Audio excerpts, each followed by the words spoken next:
Entonces,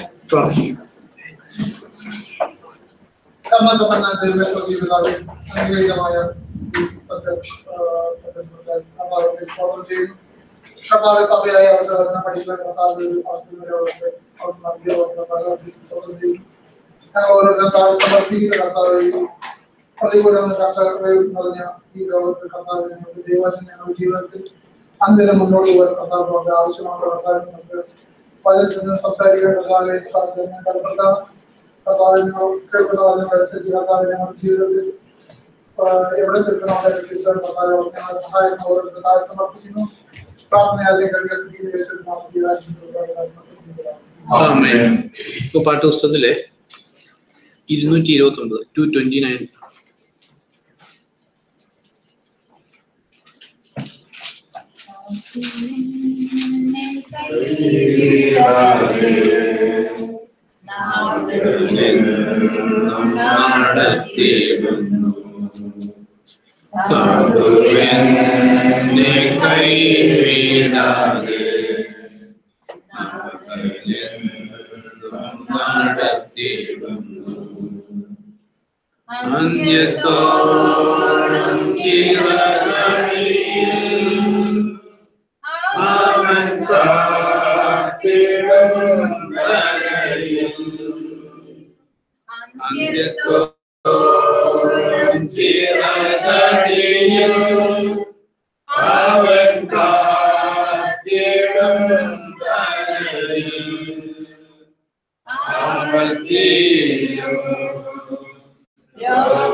സാധുവിനെ കൈവിടാതെ നടത്തിയിടുന്നു. പാഠപുസ്തകത്തിലെ 458 458.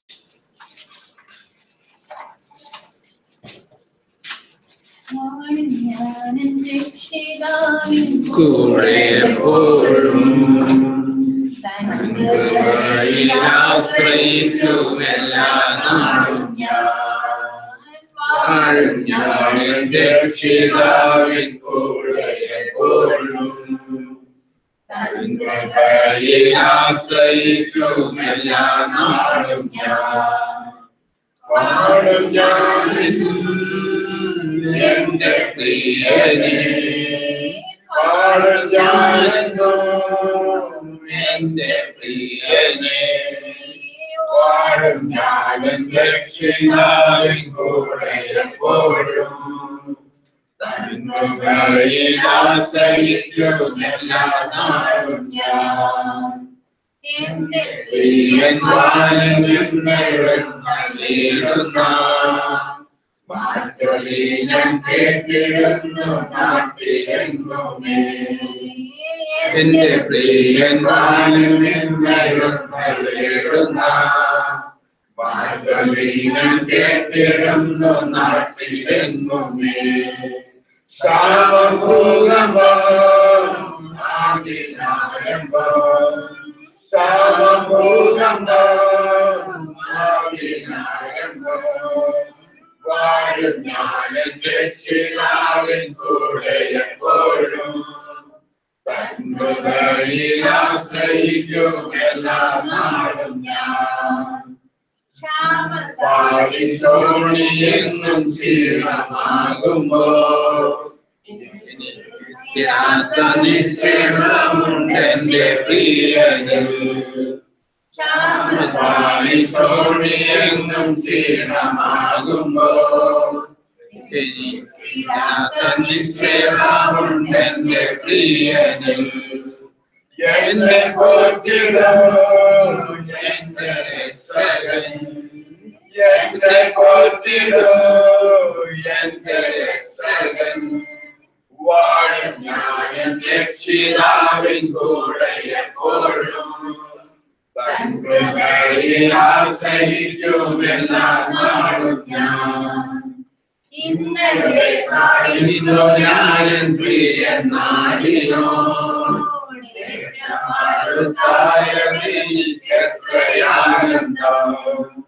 ഇന്നലെ കളിന്നു ഞാൻ പ്രിയൻ നാടിനോ എനിക്കെത്രയാനന്ദം എന്റെ പ്രിയനെ ഒന്നു കാണുവാൻ എന്റെ പ്രിയനെ ഒന്നു കാണുവാൻ വാഴും ഞാൻ എന്റെ രക്ഷിതാവിൻ കൂടെ എപ്പോഴും തൻകൃപയിൽ ആശ്രയിക്കുമെല്ലാ നാളും ഞാൻ തള്ളലേറ്റു ഞാൻ ഉന്നിടാതെ പ്രിയന്റെ ബോട്ടിലുണ്ടല്ലോ ഈ വാരിധിയിൽ വൻതിരയിൽ തള്ളലേറ്റു ഞാൻ ഉന്നിടാതെ പ്രിയന്റെ ബോട്ടിലുണ്ടല്ലോ ഗാനം പാടിയ നാട്ടിലെത്തുമേ ഗാനം പാടിയ നാട്ടിലെത്തുമേ വാഴും ഞാൻ രക്ഷിതാവിൻ കൂടെ എപ്പോഴും തൻകൃപയിൽ ആശ്രയിക്കുമെല്ലാ നാളും ഞാൻ രക്ഷിതാവേ നിൻ വരവു കാത്തു കാത്തു ഞാൻ കഷ്ടതയേൽക്കണം രക്ഷിതാവേ നിൻ വരവു കാത്തു കാത്തു ഞാൻ കഷ്ടതയേൽക്കണം നിന്നെ കാണുമ്പോ എന്തൊക്കെ തീർന്നുപോ നിന്നെ കാണുമ്പോ എന്തൊക്കെ തീർന്നുപോ വാഴും ഞാൻ രക്ഷിതാവിൻ കൂടെ എപ്പോഴും തങ്കയിൽ ആശ്രയിക്കും എല്ലാ നാളും ഞാൻ. കൊരിന്ത്യർ ലേഖനം പഠിച്ചുകൊണ്ടിരിക്കുന്നത്. കഴിഞ്ഞ ദിവസം നമ്മൾ 11-ാം അധ്യായം പഠിച്ചു. അല്ലെങ്കിൽ ലോർഡ് സപ്പറിന്റെ സ്ഥലം നമ്മൾ എന്നും ചിന്തിക്കുന്നതായതുകൊണ്ട് നോക്കേണ്ട ആവശ്യമില്ല. കമ്മിങ് ടു ചാപ്റ്റർ 12, 12-ാം അധ്യായത്തില് നമ്മളിങ്ങനെ കാണുന്നത്, സഹോദരരെ, ആധ്യാത്മിക വരങ്ങളെ കുറിച്ച് നിങ്ങൾ അജ്ഞരായിരിക്കരുത് എന്ന് ഞാൻ ആഗ്രഹിക്കുന്നു. അപ്പോസ്തലനായ പൗലോസ് കൊരിന്തോസുകാരോട് പറയുവാണ്, ആത്മീയ വരങ്ങളെ കുറിച്ച് നിങ്ങൾ അജ്ഞരായിരിക്കരുത് എന്ന് ഞാൻ ആഗ്രഹിക്കുന്നു. നമ്മൾ ആദ്യം ചിന്തിച്ച കൊരിന്ത്യർ ലേഖനം എന്ന് പറഞ്ഞാൽ ഇറ്റ് ഈസ് ടു ഓൾ, ഇവിടെയും അവിടെയും ലോകം മുഴുവനുള്ളവർക്ക് എല്ലാവർക്കും വേണ്ടി എഴുതിയിരിക്കുന്നതായിരിക്കും. അപ്പം ആത്മീയ വരങ്ങളെ കുറിച്ച് നമ്മൾ അജ്ഞരായിരിക്കരുത് എന്നുള്ളത് it's a desire of the holy spirit. അല്ല, അപ്പോസ്തലന്റെ ഡിസയർ എന്നുള്ളതല്ല, പരിശുദ്ധാത്മാവിന്റെ ആഗ്രഹം. ഇംഗ്ലീഷിൽ ഇങ്ങനെ എഴുതിയിരിക്കുന്നത്, now concerning spiritual gifts brethren I do not want you to be ignorant. ഇതിനെക്കുറിച്ച് ജനറൽ ആയിട്ട് കുറച്ച് കാര്യം ചിന്തിക്കുമ്പോൾ നമുക്ക് 12 to 14 സ്പിരിച്വൽ ഗിഫ്റ്റ്സിനെ കുറിച്ചാണ്. ബട്ട് അതിന്റെ നടുക്കൊരു ചാപ്റ്റർ 13 അതിന്റെ നടുക്ക് ജോയിൻ ചെയ്യാൻ വേണ്ടി വെച്ചേക്കും. 12-ാം അധ്യായത്തില് അതിന്റെ തിയററ്റിക്കൽ പാർട്ടും 14-ാം അധ്യായത്തിൽ അതിന്റെ പ്രാക്ടിക്കലി എങ്ങനെ ചെയ്യുന്നെന്നും, എന്നാൽ ഇതിന്റെ രണ്ടിനെയും കൂടെ ഒട്ടിച്ച് ചേർത്തേക്കുന്നത് 13-ാം അധ്യായം. നമുക്കറിയാം, 1 കൊരിന്ത്യർ 13-ാം അധ്യായം ലോക പ്രശസ്തമാണ്, സ്നേഹത്തെ കുറിച്ചുള്ള ചാപ്റ്ററാണ്. ഇതിൽ നിന്ന് നമ്മൾ പഠിക്കേണ്ട ഈ 13-ാം അധ്യായത്തിലെ ആദ്യത്തെ ഒരു കാര്യം ഒന്ന് ചിന്തിക്കുന്നത് നല്ലതാണ്. ഇങ്ങനെ എഴുതിയിരിക്കുന്നത്, ഞാൻ മനുഷ്യരുടെയും മാലാഖമാരുടെയും ഭാഷകളിൽ സംസാരിച്ചാലും, അവിടെ ഗിഫ്റ്റ്സ് ഓഫ് ടങ് ഒരു ചിന്താവിഷയമായതുകൊണ്ട് അവിടെ ഗിഫ്റ്റിനെ കുറിച്ചാണ് പറയുന്നത്, സംസാരിച്ചാലും സ്നേഹം എന്നിലില്ലെങ്കിൽ ഞാൻ മുഴങ്ങുന്ന ചേങ്ങലയോ ചിലമ്പുന്ന ഇലത്താളമോ ആയിരിക്കും. എനിക്ക് പ്രവചനവരങ്ങൾ ഉണ്ടായിരിക്കും, അനദർ ഗിഫ്റ്റ്, പ്രവചനവരങ്ങൾ ഉണ്ടായിരിക്കുകയും എല്ലാ രഹസ്യങ്ങളും എല്ലാ അറിവുകളും, ഇത് സ്പിരിറ്റ് ഗിഫ്റ്റ്സുകളാണ് അല്ലെ. ഗിഫ്റ്റ് ഓഫ് നോളജ് വെച്ചിട്ട്, അല്ലെ ഗിഫ്റ്റ് ഓഫ് വിസ്ഡം വെച്ചിട്ട് രഹസ്യങ്ങളെ അറിയാൻ പറ്റും. നമുക്കറിയാം, അനനിയാസും സഫീറയും കള്ളത്തരം ചെയ്തിട്ട് വന്നപ്പോൾ ഗിഫ്റ്റ് ഓഫ് നോളജ് അല്ലെ ഗിഫ്റ്റ് ഓഫ് വിസ്ഡം പത്രോസ് എക്സസൈസ് ചെയ്തപ്പോൾ ഒരു കള്ളത്തരം പുറത്തു വന്നു. അതവിടെ പറഞ്ഞേക്കുന്നത്, എല്ലാ രഹസ്യങ്ങളും അറിയാനുള്ള കഴിവുകളും ഉണ്ടെങ്കിലും കഴിയുകയും ചെയ്താലും മലകളെ മാറ്റാൻ തക്ക വിശ്വാസം, ഇത് രക്ഷയ്ക്കുള്ള വിശ്വാസത്തെ കുറിച്ചല്ല നമ്മളിവിടെ ഈ ഗിഫ്റ്റ് ഓഫ് ഫെയ്ത്ത്. കാരണം പരിശുദ്ധാത്മാവിന്റെ കൃപാവരങ്ങൾ അവിടെ 9 എഴുതിയേക്കുന്നതിൽ 1 ഗിഫ്റ്റ് ഓഫ് ഫെയ്ത്താണ്. അപ്പോൾ ഗിഫ്റ്റ് ഓഫ് ഫെയ്ത്ത് ഉണ്ടെങ്കിലും വിശ്വാസം ഉണ്ടായിരുന്നാലും സ്നേഹം എന്നിലില്ലെങ്കിൽ ഞാൻ ഒന്നുമല്ല. എനിക്കുള്ളതെല്ലാം ദാനം ചെയ്താലും, ഈ ദാനം ചെയ്യുന്ന ഗിഫ്റ്റ് ദാറ്റ്സ് അനദർ ഗിഫ്റ്റ്, അത് റോമൻസ് 12 എഴുതിയിട്ടുണ്ട്. അപ്പോൾ അതും ഒരു ഗിഫ്റ്റാണ്. അപ്പൊ ഗിഫ്റ്റുകളെ കുറിച്ചാണ് പറഞ്ഞേക്കുന്നത്. എല്ലാം ദാനം ചെയ്താലും, എനിക്കുള്ളതെല്ലാം ദാനം ചെയ്താലും, എൻ്റെ ശരീരം ദഹിപ്പിക്കാൻ നൽകിയാലും, അതായത് സാക്രിഫിഷ്യൽ ആയിട്ടുള്ള ഒരു ലൈഫ് ഉണ്ടെങ്കിലും, എൻ്റെ ശരീരം ദഹിപ്പിക്കാൻ നൽകിയാലും സ്നേഹം എന്നിലില്ലെങ്കിൽ എനിക്ക് ഒരു നേട്ടവുമില്ല. അപ്പൊ ഇവിടെ നമ്മൾ അറിയേണ്ട ഒരു കാര്യം, ഈ 12-ാം അധ്യായം 14-ാം അധ്യായം ഒക്കെ ഉണ്ടായിരിക്കും, ബട്ട് ഇതെല്ലാം എന്തിനു വേണ്ടിയിട്ടുള്ളതാണ്? It is for life. കാരണം അത് നമുക്ക് ത്രൂ ഔട്ട് ദി, അപ്പൊ ഇവിടെയും പറഞ്ഞേക്കുന്നത്, പക്ഷെ പൊതുവെ നമ്മൾ പഠിക്കുന്നത് ദൈവം ആഗ്രഹിക്കുന്ന ഒരു ലൈഫിൽ എത്തിപ്പെടാൻ വേണ്ടിയിട്ടാണ്.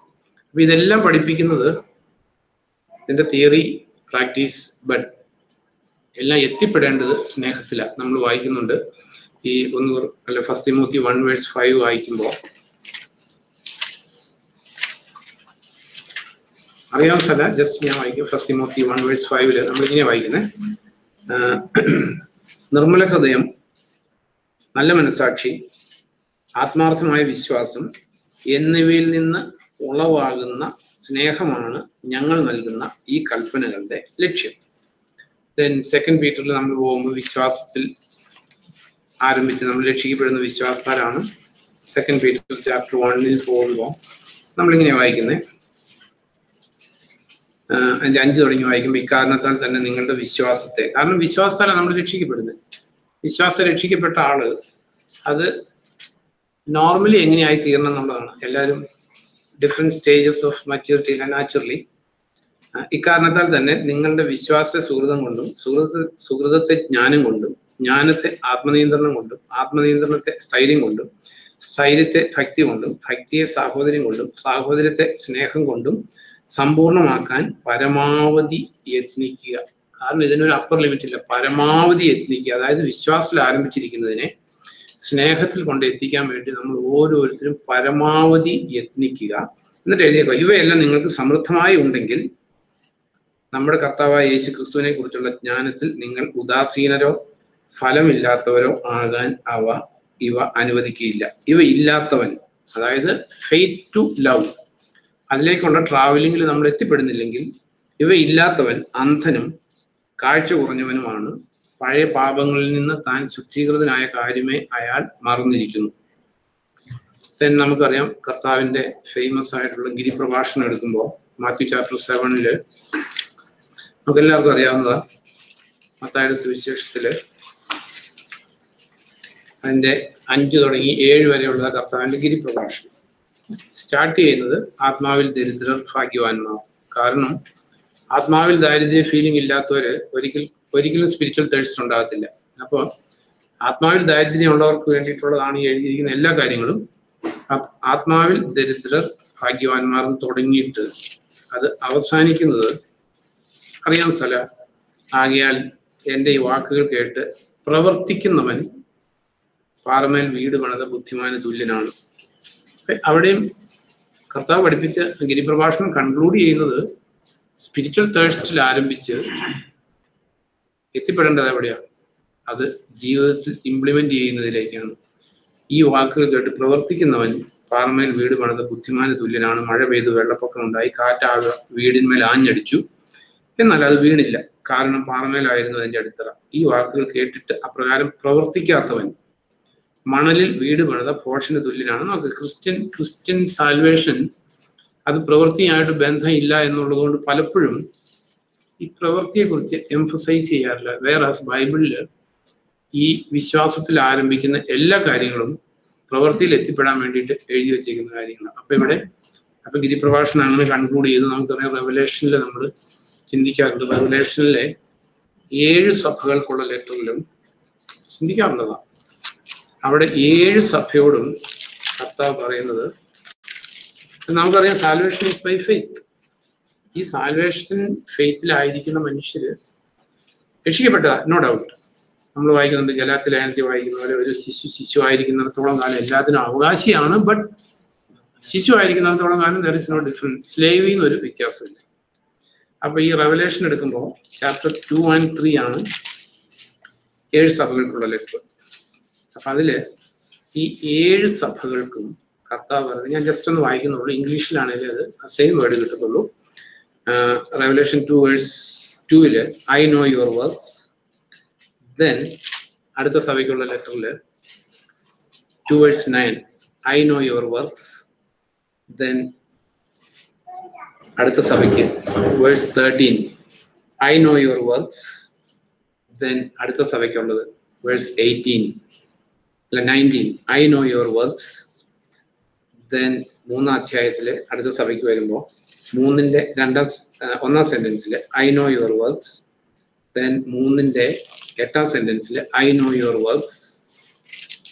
3-ന്റെ 15 ഐ നോ യുവർ വർക്ക്സ്. അപ്പൊ ഇതില് 7 സഭയോടും കർത്താവ് പറയുന്ന ഒരു കാര്യം, ഐ നോ യുവർ വർക്ക്സ്. അപ്പൊ നമ്മൾ coming back to 1 Corinthians 12 to 14 നമ്മൾ പഠിക്കുമ്പോൾ ഓക്കെ, നമ്മൾ ആരും ദൈവം എക്സ്പെക്ട് ചെയ്യുന്ന ക്വാളിറ്റിയിൽ എത്തിയിട്ടുള്ളവരല്ല. No. At the same time ദൈവം എന്താണ് നമ്മുടെ ജീവിതത്തിൽ നിന്ന് പ്രതീക്ഷിക്കുന്നതെന്നെങ്കിലും നമ്മൾ അറിഞ്ഞേ പറ്റും. നമ്മളെല്ലാം നോക്ക് അബ്സല്യൂട്ട്ലി വലിയ വ്യത്യാസം ഇല്ലാത്തവരാണ്. അറ്റ് ദി സെയിം ടൈം കർത്താവ് നമ്മുടെ ജീവിതത്തിന്റെ പ്രവൃത്തികൾ നമുക്കറിയാം. കർത്താവിന്റെ സെക്കൻഡ് കമ്മിങ്ങില് എല്ലാവർക്കും അറിയാവുന്ന കാര്യം, നാം എല്ലാവരും ക്രിസ്തുവിന്റെ ന്യായാസനത്തിന്റെ മുമ്പിൽ നിൽക്കേണ്ടി വരും. എന്തിനു വേണ്ടിയാ? നമ്മൾ ഈ ശരീരത്തിലായിരുന്നപ്പോൾ ചെയ്ത കർമ്മങ്ങൾക്കൊത്തവണ്ണം. 2 Corinthians 5:10 വായിക്കുമ്പോൾ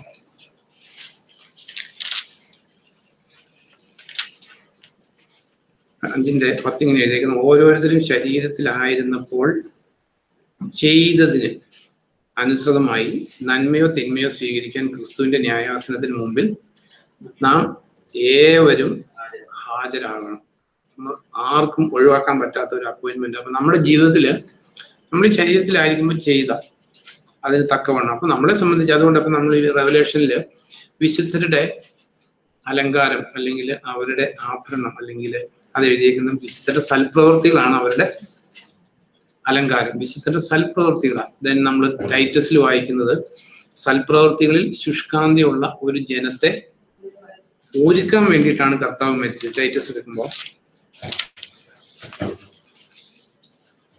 ടൈറ്റസ് 2:14 സർവ അപരാധങ്ങളിൽ നിന്ന് നമ്മെ വീണ്ടെടുക്കാനും, ടൈറ്റസ് 2:14 സകല അപരാധങ്ങളിൽ നിന്ന് നമ്മെ വീണ്ടെടുക്കാനും സൽപ്രവൃത്തികളിൽ ശുഷ്കാന്തിയുള്ള ഒരു ജനതയെ തനിക്കായി ശുദ്ധീകരിച്ചെടുക്കാനും അവൻ തന്നെ നമുക്ക് വേണ്ടി സമർപ്പിച്ചു. അപ്പൊ നമ്മളെ സംബന്ധിച്ച് നമ്മളിൽ നിന്ന് ദൈവം എക്സ്പെക്ട് ചെയ്യുന്ന ഒരു കാര്യം എന്ന് പറയുന്നത് സൽപ്രവൃത്തികളിൽ ശുഷ്കാന്തിയുള്ള ഒരു ജനത്തെ. അപ്പൊ അത് ഓരോരുത്തരുടെ ശുഷ്കാന്തി ഡേ ഓഫ് ജഡ്ജ്മെന്റിൽ വെളിപ്പെടും. അതുപോലെ 3:8 എഴുതിയേക്കുന്നത് ഈ പറഞ്ഞത് സത്യമാണ്. ടൈറ്റസ് 3:8 ദൈവത്തിൽ വിശ്വസിക്കുന്നവർ സൽപ്രവൃത്തികൾ ചെയ്യുന്നതിൽ ദത്തശ്രദ്ധരായിരിക്കാൻ ഇക്കാര്യങ്ങൾ നീ ഊന്നി പറയണമെന്ന് ഞാൻ ആഗ്രഹിക്കുന്നു. ഇവ ഉത്കൃഷ്ടവും മനുഷ്യർക്ക് പ്രയോജനകരവുമാണ്. എന്നാൽ അത് എഴുതിയേക്കുന്നത് ഇപ്പൊ നമ്മളെ സംബന്ധിച്ച് നമ്മൾ ഈ സ്പിരിച്വൽ ഗിഫ്റ്റ്സ് പഠിക്കുന്നതിന് മുമ്പായിട്ട് നമ്മൾ ചിന്തിക്കേണ്ട ഒരു കാര്യം, എന്തൊക്കെ ഗിഫ്റ്റ് ഉണ്ടെങ്കിലും അതുകൊണ്ടൊന്നും നമുക്ക് ദൈവത്തെ പ്രസാദിപ്പിക്കാൻ പറ്റത്തില്ല. ദെൻ ഈ ഗിഫ്റ്റുകളെ കുറിച്ച് ഒരു കാര്യം കൂടെ പ്രവൃത്തിയെ കുറിച്ച് റോമൻസ് 2 എഴുതിയേക്കുന്നത്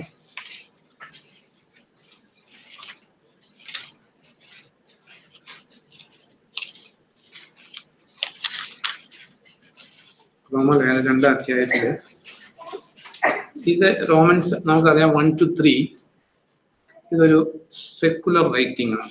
ഇത് ദൈവം ദി എൻ്റയർ ഹ്യൂമാനിറ്റിയോട് ഡീൽ ചെയ്യുന്ന മെത്തേഡ്സ് എഴുതിയിരിക്കുന്നത്. അല്ലാതെ ഇതൊരു നമുക്കറിയാവുന്ന കാര്യം റോമൻസ് 1-3 ലോകത്തോടുള്ള ഒരു ലെറ്റർ. ഇത് ദുഷ്ടത കൊണ്ട് തുടങ്ങുന്നത് സ്റ്റാർട്ടിങ് അല്ല, 1:18 ഇങ്ങനെ തുടങ്ങും. ദുഷ്ടത കൊണ്ട് സത്യത്തെ അമർത്തി വയ്ക്കുന്ന സകല മനുഷ്യരുടെയും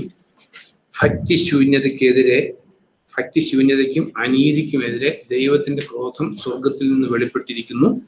ദൈവത്തെക്കുറിച്ച് അറിയാവുന്നത് എല്ലാം അവർക്ക് സുവ്യക്തമാണ്. ദൈവം അത് അവർക്ക് കാണിച്ചു കൊടുത്തിരിക്കുന്നു. ലോക സൃഷ്ടി മുതൽക്ക് തന്നെ അവന്റെ അദൃശ്യ സ്വഭാവം, അതിന് ജാതി മതമൊന്നുമില്ല, ലോക സൃഷ്ടി മുതൽക്ക് തന്നെ അവന്റെ അദൃശ്യ സ്വഭാവം, അതായത് അവന്റെ നിത്യശക്തിയും ദൈവികത്വവും സൃഷ്ടവസ്തുക്കളിൽ സ്പഷ്ടമായി കാണപ്പെടുന്നു. അതുകൊണ്ട് അവർക്ക് ഒഴികഴിവില്ല. അവർ ദൈവത്തെ അറിഞ്ഞിരുന്നുവെങ്കിലും അവനെ ദൈവമായി വാഴ്ത്തുകയോ അവനോട് നന്ദി കാട്ടുകയോ ചെയ്തില്ല. മറിച്ച് അവരുടെ ചിന്ത നിഷ്ഫലമായി, വിവേകരഹിതമായ അവരുടെ മനസ്സ് അന്ധകാരപൂർണമായി. അവർ ജ്ഞാനികൾ എന്ന് ഭാവിച്ച് വിഡ്ഢികളായി. അനശ്വര ദൈവത്തിന്റെ മഹത്വം നശ്വര മനുഷ്യന്റെയും പക്ഷികളുടെയും മൃഗങ്ങളുടെയും ഇഴജന്തുക്കളുടെയും വിഗ്രഹങ്ങൾക്ക് കൈമാറി തന്മൂലം സ്വന്തം ഹൃദയങ്ങളിലെ കാമങ്ങൾക്കും തങ്ങൾക്കിടയിൽ സ്വന്തം ശരീരങ്ങളെ അപമാനിതങ്ങളാക്കുന്നതിനും അവരെ ദൈവം അശുദ്ധിയിൽ വിട്ടൊഴിഞ്ഞു. ഗോഡ് ഹാസ് forsaken എന്ന് റിപ്പീറ്റഡ്ലി റോമൻസിൽ എഴുതിയിട്ടുണ്ട്. അതില് അതിന്റെ 6ാം സെന്റൻസ് 2:6 ഇങ്ങനെ എഴുതിയേക്കുന്നത്, കാരണം അവനവന്റെ പ്രവൃത്തിക്ക് അനുസൃതമായത് ഓരോരുത്തരും അവൻ നൽകുന്നു. നമ്മളെല്ലാവരും അറിഞ്ഞിരിക്കേണ്ട ഒരു കാര്യം, കാരണം ഇതിനകത്ത് ദൈവമായിട്ടുള്ള ബന്ധത്തിലല്ല, ഇത് ദൈവത്തിന്റെ യൂണിവേഴ്സൽ ഡീലിംഗ് ആണ്. അതിന് ജാതിയില്ല, മതമില്ല, വർഗ്ഗമില്ല, വർണ്ണമില്ല. ഓരോരുത്തരുടെയും പ്രവൃത്തിക്ക് അനുസൃതമായത് ഓരോരുത്തരും അവൻ നൽകുന്നു. സൽപ്രവൃത്തികളിൽ ക്ഷമാപൂർവം ഉറച്ചു നിന്ന് മഹത്വവും ബഹുമതിയും അനശ്വരതയും തേടുന്നവർക്ക് അവൻ നിത്യജീവൻ നൽകും. സ്വാർത്ഥമതികളായി സത്യത്തെ അനുസരിക്കാതെ ദുഷ്ടതയെ അനുസരിക്കുന്നവരുടെ മേൽ ഉഗ്ര കോപവും ക്രോധവും ഉണ്ടാകും. നമ്മളെല്ലാവരും അറിഞ്ഞിരിക്കേണ്ട ഒരു കാര്യം, ഭയത്തോടെ. കാരണം ദൈവഭയം, fear of the Lord is the beginning of wisdom. നമ്മളെല്ലാവരും ദൈവത്തെ ഭയപ്പെട്ടേ പറ്റൂ. കാരണം ദൈവത്തിന്റെ മുമ്പിൽ എല്ലാ മനുഷ്യനും കണക്ക് കൊടുത്തേ പറ്റും. അതിന് ജാതിയില്ല, മതമില്ല, വർഗമില്ല, വർണ്ണമൊന്നുമില്ല. കാരണം നമ്മളിങ്ങനെ വായിക്കാം, നമ്മൾ ചിന്തിച്ചല്ലോ, 103-ാം സങ്കീർത്തനത്തിലുണ്ട്, 9-ാം സങ്കീർത്തനത്തിലുണ്ട്, ദൈവം സ്വർഗത്തിൽ തന്റെ സിംഹാസനം സ്ഥാപിച്ചിരിക്കുന്നു, എല്ലാറ്റിന്റെ മേലും അവൻ ഭരണം നടത്തുന്നു, എല്ലാറ്റിനെയും നോക്കി കാണുന്നു. നമ്മുടെ even the minute things of our life ദൈവം നോക്കുന്നുണ്ട്. അപ്പൊ ഇവിടെ എഴുതിയിരിക്കുന്നത് അതുകൊണ്ടാണ് സ്വാർത്ഥമതികളായി സത്യത്തെ അനുസരിക്കാതെ ദുഷ്ടതയെ അനുസരിക്കുന്നവരുടെ മേൽ ഉഗ്ര കോപവും ക്രോധവും ഉണ്ടാകും. തിന്മ ചെയ്യുന്ന ഓരോ മനുഷ്യനും പീഡയും ദുരിതവും ഉണ്ടാകും. ഒന്നാമത് യഹൂദന്, പിന്നെ ഗ്രീക്കുകാരന്. നന്മ ചെയ്യുന്ന ഓരോരുത്തരും മഹത്വവും ബഹുമാനവും സമാധാനവും ലഭിക്കും. ഒന്നാമത് യഹൂദന്, പിന്നെ ഗ്രീക്കുകാരന്. കാരണം ദൈവത്തിന് പക്ഷഭേദം ഇല്ല. ദൈവത്തിന്. അപ്പൊ നമ്മൾ പിന്നെ ഗലാത്യ ലേഖനത്തിൽ വായിക്കുന്നുണ്ട്, ഓരോ വിതച്ചത് നമ്മുടെ ജീവിതത്തിൽ വരുന്ന പല സംഭവങ്ങളും ഒരുപക്ഷെ ലോങ് ബാക്ക് നമ്മൾ വിതച്ചതായിരിക്കും. കാരണം വിതയ്ക്കുന്ന വഴിയെ പലപ്പോഴും അത് മുളച്ചു വരത്തില്ല. നമ്മുടെ ജീവിതത്തിൽ നമുക്ക് തിക്താനുഭവങ്ങളും ദുഃഖാനുഭവങ്ങളും ഒക്കെ ഉണ്ടാകും. It is our duty to introspect. കാരണം നമ്മൾ യാക്കോബിന്റെ ലേഖനത്തിൽ വായിക്കുന്നുണ്ട്, ദുഃഖം അല്ലെങ്കിൽ ദുരിതം വരുമ്പോൾ എന്ത് ചെയ്യണമെന്ന് പ്രാർത്ഥിക്കണം. സഭാപ്രസംഗിയിൽ എഴുതിയേക്കുന്നത്, നിനക്ക് കഷ്ടം വരുമ്പോൾ നീ നിന്നെ തന്നെ ശോധന ചെയ്യുകയാണ്. നമ്മുടെ ജീവിതത്തിൽ ഈ പറഞ്ഞതെല്ലാം നമ്മുടെ ജീവിതത്തിലെ കർമ്മത്തെക്കുറിച്ച് ബൈബിൾ പഠിപ്പിക്കുന്ന ഇമ്പോർട്ടൻസ്. പൊതുവെ ബൈബിൾ കർമ്മത്തെക്കുറിച്ച് പഠിപ്പിക്കുന്നില്ല എന്നുള്ള ഒരു തെറ്റിദ്ധാരണ മനുഷ്യർക്കുണ്ട്. നമുക്ക് സാൽവേഷൻ അത് മനുഷ്യന്റെ കർമ്മം കൊണ്ട് നേടാൻ പറ്റത്തില്ല. കാരണം അതിന്റെ റീസൺ എന്താ? സാൽവേഷന്റെ വില കൊടുത്തു തീർക്കാൻ പറ്റാത്ത, ഇറ്റ് ഇസ് സോ ഹൈ. 49-ാം സങ്കീർത്തനം എടുക്കുമ്പോൾ അതുകൊണ്ടാണ് അത് മനുഷ്യന് അപ്രാപ്യമായിരിക്കുന്നത്. കർത്താവ് പറയുന്നുണ്ട് ഒരു സ്ഥലത്ത്, ഇത് മനുഷ്യന് അസാധ്യമാണ്. കാരണം സാൽവേഷന് ദൈവം ഡിമാൻഡ് ചെയ്യുന്ന വില കൊടുക്കാൻ മനുഷ്യന് പറ്റില്ലാത്തതുകൊണ്ടാണ് സാൽവേഷനും കർമ്മവുമായിട്ട് ബന്ധമില്ലാത്തത്. 49-ാം സങ്കീർത്തനം അതിന്റെ 7-ാം സെന്റൻസ് വായിക്കുമ്പോൾ, സ്വയം വീണ്ടെടുക്കാനോ തന്റെ ജീവന്റെ വില ദൈവത്തിന് നൽകാനോ ആർക്കും സാധ്യമല്ല, നിശ്ചയം. കാരണം അയാളുടെ വീണ്ടെടുപ്പ് വില എത്ര അധികമാണ്, അത് ഒരിക്കലും തികയുകയില്ല. കാരണം മനുഷ്യന് ഒരിക്കലും എടുത്തു കൊടുക്കാൻ പറ്റത്തില്ല. അത് that was A simple reason. കാരണം സാൽവേഷന് മനുഷ്യന്റെ കർമ്മങ്ങളുമായിട്ട് ബന്ധപ്പെടുത്താൻ പറ്റാത്തതിന്റെ ഒൺലി റീസൺ ബൈബിൾ പറയുന്നു, ഐസയ പറയുന്നു, മനുഷ്യന്റെ എല്ലാ സൽക്കർമ്മങ്ങളും കൂടി എടുത്താൽ ഒരു കറപുരണ്ട വസ്ത്രം പോലെയോ. അതുകൊണ്ടാണ് നമ്മളൊരു ഈ സാൽവേഷന്റെ ഒരു ഗ്രേറ്റ്നെസ്. ഇപ്പൊ രക്ഷിക്കപ്പെട്ട 100 വ്യക്തികളുണ്ടെങ്കിൽ ഈ 100 വ്യക്തികളും തമ്മിലുള്ള ആ ക്വാളിറ്റി വ്യത്യാസം എന്ന് പറയുന്നത് ടു ബി ഫ്രാങ്ക് നെഗ്ലിജിബിൾ ആണ്. കാരണം നമ്മൾ വീണ്ടെടുത്തിരിക്കുന്ന കർത്താവിന്റെ ആ വീണ്ടെടുപ്പ് വിലയും കർത്താവ് കൊടുത്തിരിക്കുന്ന വിലയും നമ്മൾ റിഡീം ചെയ്തിരിക്കുന്നതും ഒക്കെ ആയിട്ട് തട്ടിച്ചു നോക്കും. അതുകൊണ്ടാണ് ദൈവത്തിന്റെ വചനം പറയുന്നത് മറ്റുള്ളവരെ നമ്മളെക്കാൾ ശ്രേഷ്ഠരായിട്ട് എണ്ണണമെന്ന്. കാരണം നെഗ്ലിജിബിൾ ഡിഫറൻസ് ഉള്ളൂ. ഇപ്പോൾ ഒരാള് വലിയ സെയിന്റ് ആയിട്ട് ലോകം അങ്ങ് വാഴ്ത്തിപ്പാടുന്ന ഒരാളും, അല്ലെങ്കിൽ ഇപ്പോൾ ആൾക്കാർ പറയില്ല അത് മോശപ്പെട്ട വിശ്വാസിയാന്ന് പറയുന്ന ആളും തമ്മിലുള്ള വ്യത്യാസം എന്ന് പറയുന്നത് ഇറ്റ്സ് നോട്ട് വർത്ത് മെൻഷനിങ്. കാരണം നമുക്ക് എന്തെങ്കിലും നമുക്കുണ്ടെങ്കിൽ കർത്താവ് ഒരു സമയത്ത് ചോദിക്കുന്നില്ല, നീ എന്തുകൊണ്ട് എന്നെ നല്ലവൻ എന്ന് വിളിക്കുന്നു? കാരണം ദൈവം ഒരുവനല്ലാതെ ആരും നല്ലവനില്ല. നമുക്ക് ഉള്ള ക്വാളിറ്റി എന്ന് പറയുന്നത് ദൈവവുമായിട്ടുള്ള ബന്ധത്തിലുള്ള ചെറിയൊരു ക്വാളിറ്റി അല്ല. നമുക്ക് ആർക്കും ഒരു ക്വാളിറ്റി ഇല്ല. ഈ ലോകത്തിലെ ഏറ്റവും അറിയപ്പെടുന്ന പാപിയും നമ്മളും തമ്മിലുള്ള ക്വാളിറ്റി വ്യത്യാസം ഈ കർത്താവ് മുഖാന്തരം നമുക്ക് നേടിക്കിട്ടിയ ആ ഗ്രേറ്റ്നെസ് അല്ലെങ്കിൽ ഇറ്റ്സ് എ ബിഗ് സീറോ. അത് നമ്മളെല്ലാവരും അറിഞ്ഞിരിക്കേണ്ട ഒരു കാര്യം. നമ്മുടെ ഗ്രേറ്റ്നെസ് ഇത് കർത്താവുമായിട്ടുള്ള ബന്ധത്തിൽ മാത്രമാണ്. സോ കമ്മിങ് ബാക്ക് ടു ഈ കൃപാവരങ്ങളെ കുറിച്ച് വായിക്കുമ്പോൾ 1 Corinthians 12 വരുമ്പോൾ നമ്മൾ ഭയത്തോടെ ഓർത്തിരിക്കേണ്ട ഒരു കാര്യം, ഈ കൃപാവരങ്ങള്, പരിശുദ്ധാത്മാവിന്റെ കൃപാവരങ്ങള് 12-ാം അധ്യായത്തിൽ എഴുതിയിട്ടുണ്ടല്ലോ. പക്ഷെ ഇതില് നമ്മൾ അലേർട്ടഡ് ആയിട്ടിരിക്കേണ്ട ഒരു കാര്യം, ഇതിന്റെ എല്ലാം ഡ്യൂപ്ലിക്കേറ്റ്സ് ഉണ്ട്. എല്ലാത്തിന്റെയും ഡ്യൂപ്ലിക്കേറ്റ് ബൈബിളിൽ കാണിക്കാൻ ഇല്ല. But I can show you if you are going to first old ടെസ്റ്റാമെന്റിലാണ്, ന്യൂ ടെസ്റ്റാമെന്റിലും ഉണ്ട്. ഓൾഡ് ടെസ്റ്റാമെന്റിൽ 1 Samuel 18 എടുക്കുമ്പോൾ, കാരണം ദൈവത്തിന്റെ പരിശുദ്ധാത്മാവിന്റെ പ്രവർത്തനം ഈ ഫസ്റ്റ് പേജ് ഓഫ് ജെനീസിസ് തുടങ്ങിയുള്ളതാണ്. First word, in the beginning God created heaven, the spirit of the Lord was hovering over the waters. 1 Samuel 18 എടുക്കുമ്പോൾ അത് ഈ മലയാളം ട്രാൻസ്ലേഷൻസിൽ ഞാൻ അതിന്റെ എന്താ പറയുന്നത് ഹീബ്രു വേർഡ് നോക്കിയിട്ടുണ്ട്. ഹീബ്രു വേർഡ് അനുസരിച്ച് മലയാളം ട്രാൻസ്ലേഷൻസ് കറക്റ്റ് അല്ല. 18 ഞാൻ ജസ്റ്റ് ഒന്ന് വായിക്കുക. 18:10 ഇനി നമ്മൾ വായിക്കുന്നത്, പിറ്റേ ദിവസം ദൈവം അയച്ച ഒരു ദുരാത്മാവ് ശൗലിനെ ആവേശിച്ചു. ഞാൻ ഇംഗ്ലീഷോടെ എന്തെടുത്തോട്ടെ. 1 Samuel 18.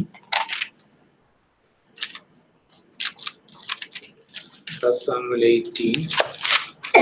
അത് ഈ കിങ് ജെയിംസ് വേർഷൻസ് ഞാൻ നോക്കിയിട്ടുള്ളത്, മറ്റേതിൽ എനിക്കറിയില്ല, നോക്കിയിട്ടില്ല.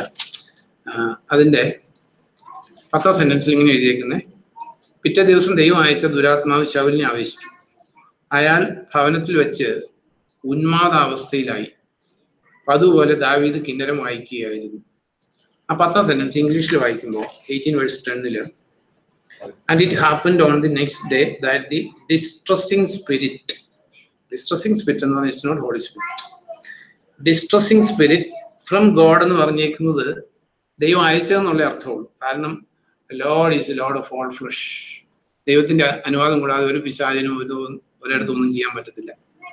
അപ്പോൾ the next day that the distressing spirit from God came upon Saul and he prophesied inside the house. Okay, just a distressing spirit. It's not Holy Spirit. It's an evil spirit. Evil spirit വന്നു കഴിഞ്ഞപ്പോൾ ശൗൽ എന്താ ചെയ്ത്? അത് മലയാളം ഒന്ന് വായിക്കോ. ഈ സത്യവദോസം ഇതിനകത്തൊക്കെ ദൈവത്തിന്റെ പക്കൽ നിന്നുള്ള ദുരാത്മാവ് ശൗലിന്റെ മേൽ വന്നു. അവൻ അരമനയ്ക്കകത്ത് ഉറഞ്ഞു പറഞ്ഞു. അത് ഉറഞ്ഞു പറഞ്ഞെന്ന് അതിൽ എഴുതിയേക്കുന്നത്. പക്ഷെ ഇംഗ്ലീഷില് ഈ NIV ഒന്ന് വായിക്കും. ഞാൻ നോക്കിയിട്ടില്ല, അതുകൊണ്ട് 18:10 ഒന്ന് വായിക്കും. NIV.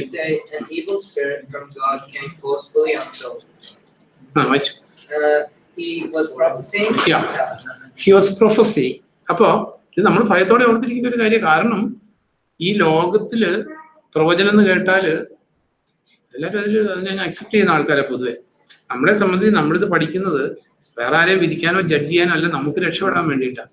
അപ്പൊ ഇവിടെ എഴുതിയിരിക്കുന്നത് ഈവിൾ സ്പിരിറ്റ് വന്നപ്പോൾ ശൗല് പ്രൊഫസ് ചെയ്തു. നമ്മൾ കൃപാവരങ്ങളെ കുറിച്ച് പഠിക്കുമ്പോൾ തന്നെ if you are going to 1 Acts 16 എടുക്കുമ്പോൾ, അല്ല ഈ ഇത് ഒരു സ്ഥലം കൂടെ നോക്കിയിട്ട് 19 1 Samuel 19 മുഴുവൻ വായിക്കുന്നില്ല. അതിന്റെ 11ാം സെന്റൻസ് എടുക്കുമ്പോൾ 1 Samuel 19:11 പ്രഭാതത്തിൽ ദാവീദിനെ വധിക്കണമെന്ന ഉദ്ദേശത്തോടെ അയാൾക്ക് കാവൽ ഏർപ്പെടുത്തുന്നതിനായി ശൗൽ ആ രാത്രി തന്നെ ദാവീദിന്റെ വീട്ടിലേക്ക് ദൂതരെ അയച്ചു. 19:11 ഇംഗ്ലീഷിൽ ഇങ്ങനെയാ: Saul also sent messengers to David's house to watch him and to kill him. അപ്പൊ ഇതിനു വേണ്ടി ആൾക്കാരെ അയച്ചേക്കുന്നത് ദാവീദിനെ കൊല്ലാൻ വേണ്ടിയിട്ട്. അപ്പൊ അങ്ങനെ പിടിക്കാൻ വേണ്ടിയിട്ട് പോയി. ദെൻ 18ാം സെന്റൻസില് ഇങ്ങനെ ദാവീദ് ഓടി രക്ഷപ്പെട്ടു. രാമയിൽ ശമൂവേലിന്റെ അടുക്കൽ ചെന്ന് ശൗൽ തന്നോട് ചെയ്തതെല്ലാം അയാളോട് പറഞ്ഞു. ശമൂവേലും അയാളും നയോത്തിൽ ചെന്ന് താമസിച്ചു. ഇതാ ദാവീദ് രാമയിലെ നയോത്തിൽ ഉണ്ട് എന്ന് ശൗൽ കേട്ടു. ശൗൽ ഉടനെ ദാവീദിനെ പിടിക്കാൻ ദൂതരെ അയച്ചു. പ്രവാചക ഗണം പ്രവചിക്കുന്നതും ശമൂവേൽ അവരുടെ തലവനായി നിൽക്കുന്നതും അവർ കണ്ടു. ദൈവചൈതന്യം ശൗലിന്റെ ദൂതരുടെ മേലും ആവസിച്ചു. അവരും പ്രവചിച്ചു. ഇത് കേട്ടപ്പോൾ ശൗൽ വേറെ ദൂതരെ അയച്ചു. അവരും പ്രവചിച്ചു. ശൗൽ 3ാം പ്രാവശ്യവും ദൂതരെ അയച്ചു. അവരും പ്രവചിച്ചു. പിന്നീട് അയാൾ തന്നെ രാമയിലേക്ക് പോയി. അയാൾ സെക്കുയിലെ വലിയ കിണറിനടുത്ത് എത്തി. ശമൂവേലും ദാവീദും എവിടെയാണ് എന്ന് അയാൾ ചോദിച്ചു. ഇതാ അവർ രാമയിലെ നയോത്തിലുണ്ട് എന്ന് ഒരാൾ പറഞ്ഞു. അങ്ങനെ അയാൾ അവിടെ നിന്ന് രാമയിലെ നയോത്തിലേക്ക് പോയി. ദൈവചൈതന്യം അയാളുടെ മേലും ആവസിച്ചു. രാമയിലെ നയോത്തിലെത്തോളം യാത്രയിലുടനീളം അയാൾ പ്രവചിച്ചുകൊണ്ടിരുന്നു. നമ്മൾ ഇന്ന് പഠിക്കേണ്ടത് എന്താ? നമ്മൾ വേറെ സിമ്പിൾ ആയിട്ടുള്ള കാര്യം പഠിച്ചാൽ മതി. അതായത് സ്പിരിച്വൽ ഗിഫ്റ്റ്സ് ഒരാൾ എക്സസൈസ് ചെയ്യുന്നതും ആ ആളുടെ റിയൽ ലൈഫ് ക്വാളിറ്റി ആയിട്ട് ഒരു ബന്ധവും ഇല്ല. ഇത് നമ്മൾ മനസ്സിലാക്കി വിൽ ബി ഡിസീവ്ഡ്. അതുകൊണ്ട് നമ്മളിത് പഠിക്കുന്ന വേറെ ആരും ജഡ്ജ് ചെയ്യാനോ ആ ആള് കള്ളപ്രവാചനാന്ന് പറയാനോ ഈ ആൾ നല്ല പ്രവാചനാന്ന് പറയാനല്ല. നമ്മൾ ഒരു കള്ളപ്രവാചകന് നമ്മൾ യഥാർത്ഥ പ്രവാചകനായിട്ട് നമ്മൾ വിശ്വസിക്കുകയും അക്സെപ്റ്റ് ചെയ്യുകയും ഫോളോ ചെയ്യുകയും ചെയ്താൽ വി വിൽ ബി ലൂസിങ്, നമുക്ക് നഷ്ടക്കാരായി തീരും. അപ്പൊ ഇവിടെ അത് 19:11 വായിച്ചത് പോകുന്ന എന്തിനു വേണ്ടി? ദാവീദിനെ കൊല്ലാൻ വേണ്ടിയാണ് പോകുന്നത്. പക്ഷേ ഇവിടെ ആവസിച്ചേക്കുന്ന സ്പിരിറ്റ് ഏതാ? ദൈവാത്മാവ്. അത് എഴുതിയേക്കുന്നു. നമുക്ക് എഴുതിയേക്കുന്നല്ല, നമുക്കൊന്നും അറിയത്തില്ലല്ലോ. ഇവിടെ എഴുതിയേക്കുന്നു അതിന്റെ 20ാം സെന്റൻസില് പിന്നെ ദാവീദിനെ പിടിക്കാൻ ദൂതരെ അയച്ചു. പ്രവാചക ഗണം പ്രവചിക്കുന്നതും ശമൂവേൽ അവരുടെ തലവനായി നിൽക്കുന്നതും അവർ കണ്ടു. ദൈവ ചൈതന്യം ശൗലിന്റെ മേൽ ആവസിച്ചു. ഈ ശൗല് അല്ല, ഇതല്ല അടിയിലേക്ക് എഴുതുമ്പോൾ ഇവിടെ എഴുതിയിട്ടുണ്ട്, ഞാൻ അതല്ല വായിച്ച്. അതിന്റെ 22-ാം സെന്റൻസിൽ ശമൂവേലും ദാവീദും എവിടെയാണ് എന്ന് അയാൾ ചോദിച്ചു. ഇതാ രാമയിലെ നയത്തിലുണ്ട് എന്ന് ഒരാൾ പറഞ്ഞു. അങ്ങനെ അയാൾ അവിടെ നിന്ന് രാമയിലേക്ക് പോയി ദൈവചൈതന്യം അയാളുടെ മേൽ ആവസിച്ചു. അപ്പൊ ഇദ്ദേഹത്തിന്റെ മോട്ടീവ് എന്താ? ദാവീദിനെ കൊല്ലാൻ വേണ്ടി, ദൈവത്താൽ അഭിഷിക്തനായിട്ടുള്ള ദാവീദിനെ കൊല്ലാൻ വേണ്ടി പോകുന്ന Saul possessed with the Holy Spirit. ആദ്യം he was possessed with evil spirit. ഈ രണ്ടും വന്നു കഴിഞ്ഞപ്പോൾ ചെയ്തത് പ്രവചിക്കുകയോ ചെയ്ത് അറ്റ് ദി സെയിം ടൈം ഈ ആളുടെ സ്പിരിച്വൽ കണ്ടീഷൻ സെയിം. അത് നമുക്ക് നമ്മുടെ ജീവിതയാത്ര ഓടി കർത്താവിൻ്റെ അടുത്ത് എത്തിപ്പെട്ടല്ലേ പറ്റൂ. അപ്പൊ ഈ ലോകത്തില് കാണുന്ന കാര്യങ്ങളാണ് ഇത്. ഈ ശൗലിനെ ഒരു സമയത്ത് പിശാചിന്റെ ആത്മാവ് ബാധിച്ചു, പ്രവചിച്ചു. കുറച്ച് കഴിഞ്ഞപ്പോൾ ദൈവത്തിന്റെ ആത്മാവ് ബാധിച്ചു. അപ്പൊ ഇതിൽ നമ്മൾ മനസ്സിലാക്കേണ്ട ഒരു കാര്യം, ദൈവത്തിന്റെ ആത്മാവിന് he can use any personality to give his message. ഒരു സമയത്ത് കഴുതയിലൂടെ സംസാരിക്കുന്നില്ലേ? കഴുതയ്ക്ക് ആത്മാവ് ഉണ്ടായിട്ടാണോ? മരിച്ച സ്വർഗത്തിൽ പോയിട്ടാണോ? നോ. കാരണം ഒരു ഊമക്കഴുത മനുഷ്യ സ്വരത്തിൽ സംസാരിച്ച് പ്രവാചകന്റെ ഭ്രാന്തിന് അറുതി വരുത്തി. God used an animal to give his message. ഇനി നമ്മൾ ഇവിടെ നമ്മൾ ഓർത്തിരിക്കേണ്ട ഒരു കാര്യം, ദെൻ ജോൺ ചാപ്റ്റർ 12 എടുക്കുമ്പോൾ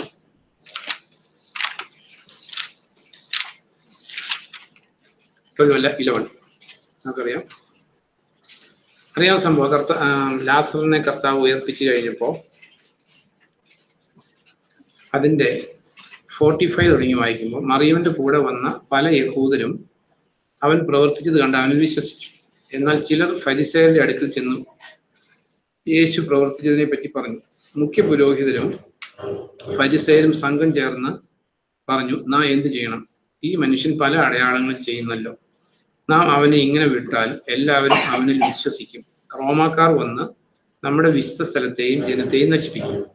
എന്നാൽ അക്കൊല്ലത്തെ മഹാപുരോഹിതനും അവരിൽ ഒരാളുമായ കയ്യഫ പറഞ്ഞു, നിങ്ങൾക്കൊന്നും അറിഞ്ഞുകൂടാ. ജനത ഒന്നടങ്കം നശിക്കാതിരിക്കാൻ ജനത്തിന് വേണ്ടി ഒരുവൻ മരിക്കുന്നതാണ് നല്ലത് എന്ന കാര്യം നിങ്ങൾ മനസ്സിലാക്കുന്നില്ല. അയാൾ ഇത് സ്വയം പറഞ്ഞതല്ല, ജനതയ്ക്ക് വേണ്ടി മാത്രമല്ല, ചിതറിക്കിടക്കുന്ന ദൈവമക്കളെ ഒന്നിച്ചു കൂട്ടാൻ വേണ്ടി കൂടി യേശു മരിക്കണമെന്ന് അക്കൊല്ലത്തെ മഹാപുരോഹിതൻ എന്ന നിലയിൽ അയാൾ പ്രവചിക്കുകയായിരുന്നു. He was inspired by Holy Spirit. But അദ്ദേഹത്തിന്റെ ലക്ഷ്യം എന്താ? ലോകരക്ഷിതാവിനെ കൊല്ലാൻ വേണ്ടി എല്ലാ തീരുമാനം എടുത്തിരിക്കുന്ന ഒരാളെ ദൈവത്തിന്റെ പരിശുദ്ധാത്മാവിന്റെ പ്രവചനം കൊടുക്കാനായിട്ട് ഉപയോഗിച്ചു. If you are going to again Old Testament, ഈ 2 Chronicles 35 എടുക്കുമ്പോൾ അറിയാവുന്ന സ്ഥലം,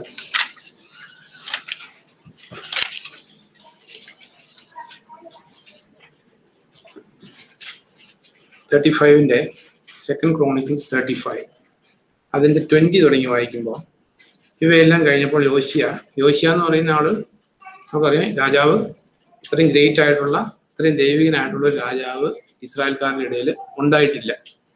the greatest, the most spiritual മാൻ.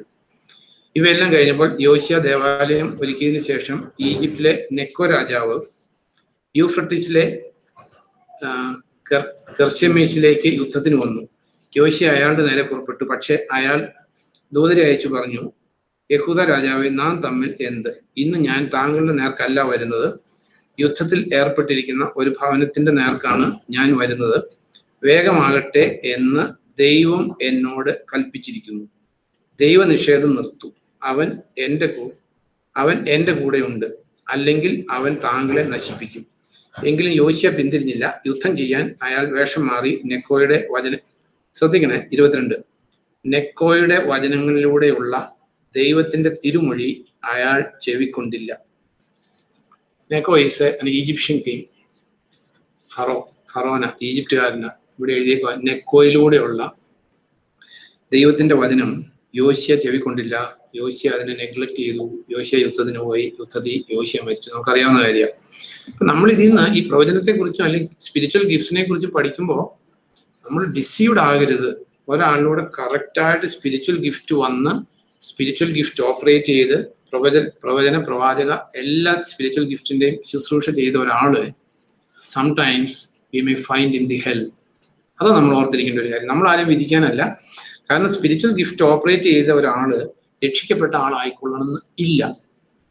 നമ്മൾ അടിസ്ഥാനമായിട്ട് ഇത് അറിഞ്ഞേ പറ്റൂ. If I again going to Matthew chapter 7 എടുക്കുമ്പോൾ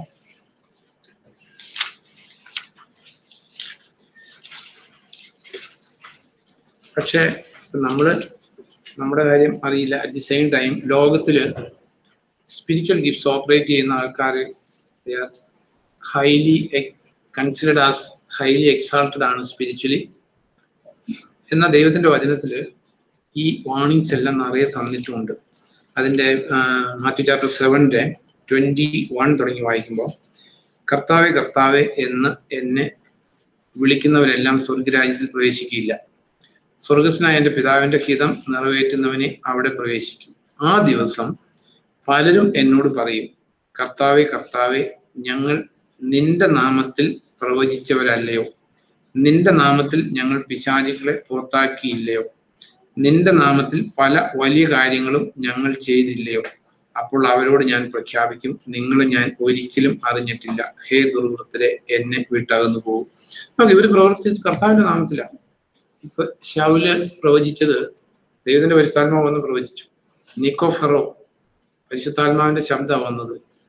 അനന്യ അല്ല കയ്യഫാസ് ദൈവത്തിന്റെ പരിശുദ്ധാത്മാവ് പ്രവചിച്ചത്.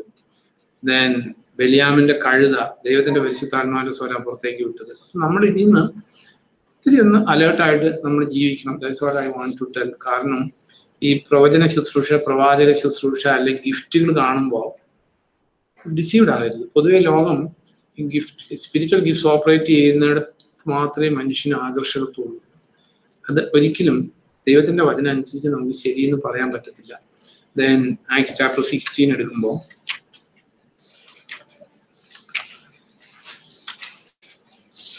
അറിയാം സ്ഥലം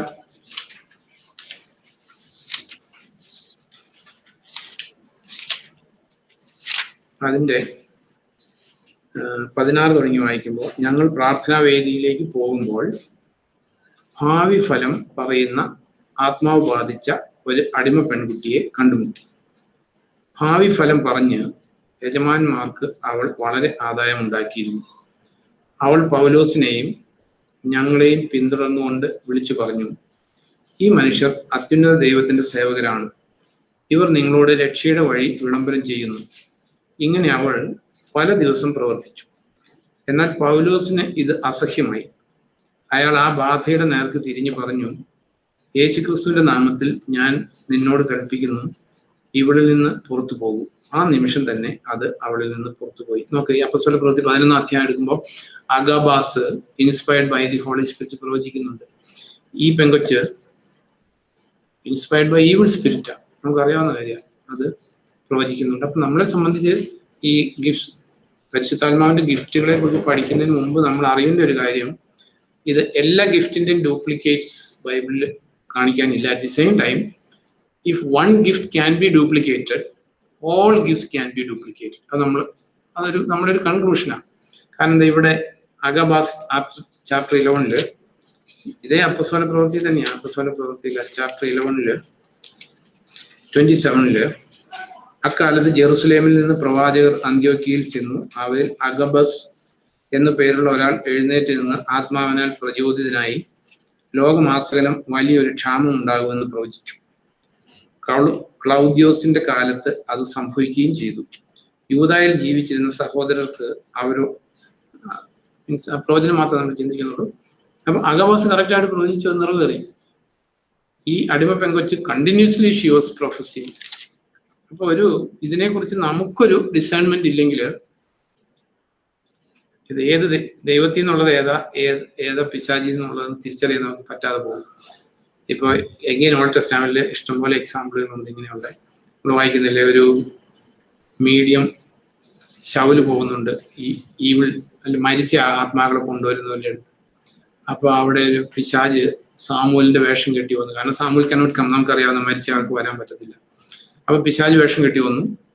കണ്ട ആ സ്ത്രീക്കും അല്ലെങ്കിൽ ശൗലിനും ഒക്കെ അത് സാമുവലാന്ന് തോന്നി. അപ്പൊ ഇങ്ങനെ ഈ സ്പിരിറ്റ് വേൾഡ് എന്ന് പറയുന്നത് ദൈവത്തിന്റെ പരിശുദ്ധാത്മാവിലും ദൈവത്തിന്റെ വചനത്തിലും നമ്മൾ ആശ്രയിച്ചില്ലെങ്കിൽ we will be totally deceived. So if you are going to again Deuteronomy 13 എടുക്കുമ്പോൾ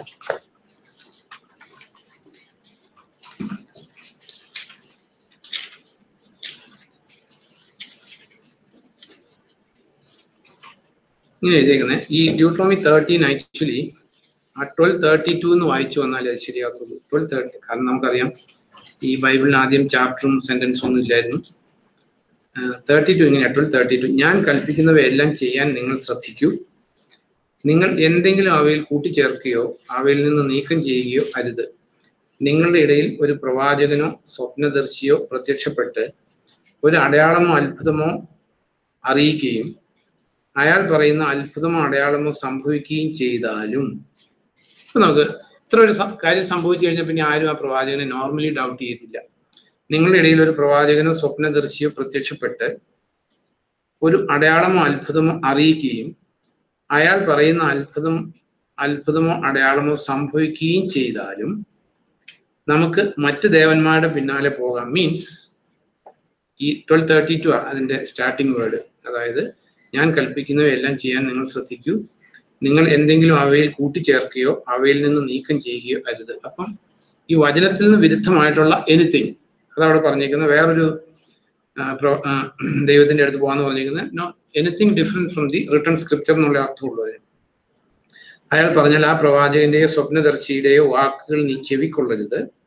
നിങ്ങളുടെ ദൈവമായ കർത്താവിനെ നിങ്ങളുടെ പൂർണ്ണ ഹൃദയത്തോടും നിങ്ങളുടെ പൂർണ്ണ ആത്മാവോടും നിങ്ങൾ സ്നേഹിക്കുന്നുവോ എന്ന് നിങ്ങളുടെ ദൈവമായ കർത്താവ് നിങ്ങളെ പരീക്ഷിക്കുകയാകുന്നുവല്ലോ. ഇതൊരു ഭയങ്കര എന്താ പറയുന്നത്, ആൾക്കാർക്ക് മനസ്സിലാക്കാൻ ബുദ്ധിമുട്ടുള്ളൊരു കാര്യം. കാരണം ഒരു പ്രവാചകൻ, കള്ളപ്രവാചകനോ ആരും ആയിക്കൊള്ളട്ടെ, ഇത് ഈ പ്രവചിക്കുന്ന പോലെ നടന്നു എന്നുള്ളത് കൊണ്ട് അത് ദൈവത്തിൽ നിന്നുള്ള പ്രവചനമാണെന്ന് നമുക്ക് ഒരിക്കലും കൺക്ലൂഡ് ചെയ്യാൻ പറ്റത്തില്ല. അത് ഇവിടെ പറഞ്ഞേക്കുന്നേ ദൈവത്തിൽ നിന്നുള്ള, ഇത് പിശാച് പ്രവർത്തിക്കുന്നല്ല എഴുതിയേക്കുന്നത്. ഈ കള്ളപ്രവാചകൻ പ്രവചിച്ചതിനെ എക്സിക്യൂട്ട് ചെയ്യുന്നത് ദൈവമാണ്. എന്തിനു വേണ്ടിയാണ് എഴുതിയിരിക്കുന്നത്? നമുക്ക് വചനത്തോട് കമ്മിറ്റ്മെന്റ് ഉണ്ടോ എന്ന് അറിയാനാണ്. കാരണം അതായത് നീ നിന്റെ ദൈവമായ കർത്താവിനെ പൂർണ്ണ ഹൃദയത്തോടും പൂർണ്ണ ആത്മാവോടും കൂടി സ്നേഹിക്കുന്നുണ്ടോ എന്ന് നിന്റെ ദൈവമായ കർത്താവ് ടെസ്റ്റ് ചെയ്യുമെന്ന് എഴുതിയിരിക്കുന്നത്. അത് അന്ന് വായിച്ചു 3-ാം സെന്റൻസിൽ അയാൾ പറഞ്ഞാൽ ആ പ്രവാചകന്റെയോ സ്വപ്നദർശിയുടെയോ വാക്കുകൾ നീ ചെവിക്കൊള്ളരുത്. നിങ്ങളുടെ ദൈവമായ കർത്താവിനെ നിങ്ങളുടെ പൂർണ്ണ ഹൃദയത്തോടും നിങ്ങളുടെ പൂർണ്ണ ആത്മാവോടും നിങ്ങൾ സ്നേഹിക്കുന്നുവോ എന്ന് നിങ്ങളുടെ ദൈവമായ കർത്താവ് നിങ്ങളെ പരീക്ഷിക്കുകയാകുന്നുവല്ലോ. അപ്പൊ ഒരു പ്രവാചകൻ വന്ന് പ്രവചിച്ചു, അതുപോലെ തന്നെ സംഭവിച്ചു. പക്ഷേ വചനത്തിന്റെ ടെസ്റ്റില് ശരിയല്ല. വചനത്തിന്റെ ടെസ്റ്റിൽ ശരിയല്ല എങ്കിൽ അത് ദൈവത്തിൽ നിന്നുള്ളതല്ല എന്ന് കറക്റ്റായിട്ട് നമ്മൾ ജഡ്ജ് ചെയ്തില്ലെങ്കിൽ നമുക്ക് ക്രിസ്ത്യ കോളം അല്ലെങ്കിൽ സ്പിരിച്വൽ വേൾഡ് ദൈവം ഇങ്ങനെ ആക്കിയേക്കുന്നത് എന്തുകൊണ്ടാണെന്ന് നമുക്കറിയത്തില്ല. We don't know. കാരണം ഈ നമ്മളൊരു ഉപമയിലോ വായിക്കുന്നില്ലേ, അതായത് ഗോതമ്പ് വിതച്ചു, ശത്രു വന്ന് കള വിതച്ചിട്ട് പോയി. അപ്പൊ ദാസന് ചോദിച്ചു കള പറിച്ചു കളയട്ടെ എന്ന് പറഞ്ഞു. രണ്ടും കൂടി ഒന്നിച്ച് വളർന്നോട്ടെ, അവസാനം അതിനെ വേർതിരിക്കാന്ന് പറയുന്നത് ദൈവത്തിന്റെ പ്രിൻസിപ്പിളാണ്. അപ്പൊ അതുകൊണ്ട് നമുക്ക് ഈ സത്യം തന്നെ കിട്ടുമെന്ന് നമ്മൾ ഒരിക്കലും പ്രതീക്ഷിക്കരുത്. സത്യവും അസത്യവും കൂടി മിക്സ്ഡ് ആയിട്ട് ലോകത്തിൽ പോയിക്കൊണ്ടിരിക്കുന്നത്. അറ്റ് ദി സെയിം ടൈം ഇതിൽ നിന്ന് സത്യത്തിന് വേണ്ടി ജീവിക്കാൻ നമ്മൾ ബാധ്യസ്ഥ. അത് ഡിസേൺ ചെയ്യാനുള്ള കഴിവ് നമുക്ക് ദൈവം തരും, ദൈവത്തിൽ ആശ്രയിച്ചാൽ. അതവിടെ പറഞ്ഞേക്കുന്നത് അങ്ങനെ സംഭവിച്ചാലും നീ വിശ്വസിക്കരുത്, അതിന്റെ പിന്നാലെ പോകരുത്. കാരണം ഇത് വചനം അനുസരിച്ച് ശരിയല്ലെങ്കിൽ സംഭവിച്ചിട്ടുണ്ട്, ഇറ്റ് ഇസ് ട്രൂ. പക്ഷെ ദൈവം തന്നെയാണ് സംഭവിപ്പിച്ചത്, പിശാചുമല്ല. പക്ഷെ ദൈവം ഇതിലൂടെ ഒരു കാര്യം ടെസ്റ്റ് ചെയ്യുക, നമുക്ക് വചനത്തോടുള്ള കമ്മിറ്റ്മെന്റ്. അല്ലെ, ആൾക്കാർ പറയാറില്ലേ ഈ ഒരു കാര്യം വഴി എല്ലാ കാര്യത്തിലും അത് കറക്റ്റ് ആണെന്നോ. ദൈവം വെളിച്ചമാണെന്നും അവനിൽ ഇരുട്ട് ലെവലേശം പോലും ഇല്ല എന്നുള്ളതാണ് അവനിൽ നിന്ന് നമ്മൾ പഠിച്ചത്, യോഹന്നാൻ പഠിപ്പിച്ചത്, അപ്പസ്തലന്മാർ പഠിപ്പിച്ചത്. അതുകൊണ്ട് 99% ആക്യുറേറ്റ് ആയതുകൊണ്ട് ദൈവത്തിൽ നിന്ന് ആയിക്കൊള്ളുന്നില്ല എന്നോ. കാരണം ദൈവം വെളിച്ചമാണെന്നും അവനിൽ ഇരുട്ട് ലെവലേശം പോലും ഇല്ല എന്നുള്ളതാണ് ദൈവത്തിൽ നിന്ന് കൂടെ നടന്ന അപ്പസ്തലന്മാർ പഠിച്ചത്. അപ്പൊ ഇവിടെ നമ്മൾ അറിയേണ്ട ഒരു കാര്യം, അതുകൊണ്ട് ഒരാൾ പ്രവചിച്ചു, അത് നിറവേറി, അതുകൊണ്ട് അത് പിശാച് പ്രവർത്തിച്ചതാണെന്ന് നമ്മൾ ഒരിക്കലും പറയരുത്. ആവശ്യമില്ലാത്ത കാര്യങ്ങൾ പറഞ്ഞ് നമ്മൾ വേണ്ടാത്ത പ്രശ്നങ്ങളിൽ ചെന്ന് ചാടരുത്. We don't know. പക്ഷേ വചനമായിട്ട് കൺഫേംഡ് അല്ല, വചനം അനുസരിച്ച് ശരിയല്ലെങ്കിൽ അത് ദൈവഹിതമല്ല എന്നും ദൈവം നമ്മളെ ശോധന ചെയ്യുക എന്നുള്ള കാര്യം നമ്മൾ മനസ്സിലാക്കിയില്ലെങ്കിൽ we will be losers. Then കള്ളപ്രവാചകന്മാരെ കുറിച്ച് എഴുതിയിരിക്കുന്ന ഒരു കാര്യവും കൂടി ഈ എസേക്കിയേൽ 14 എടുക്കുമ്പോൾ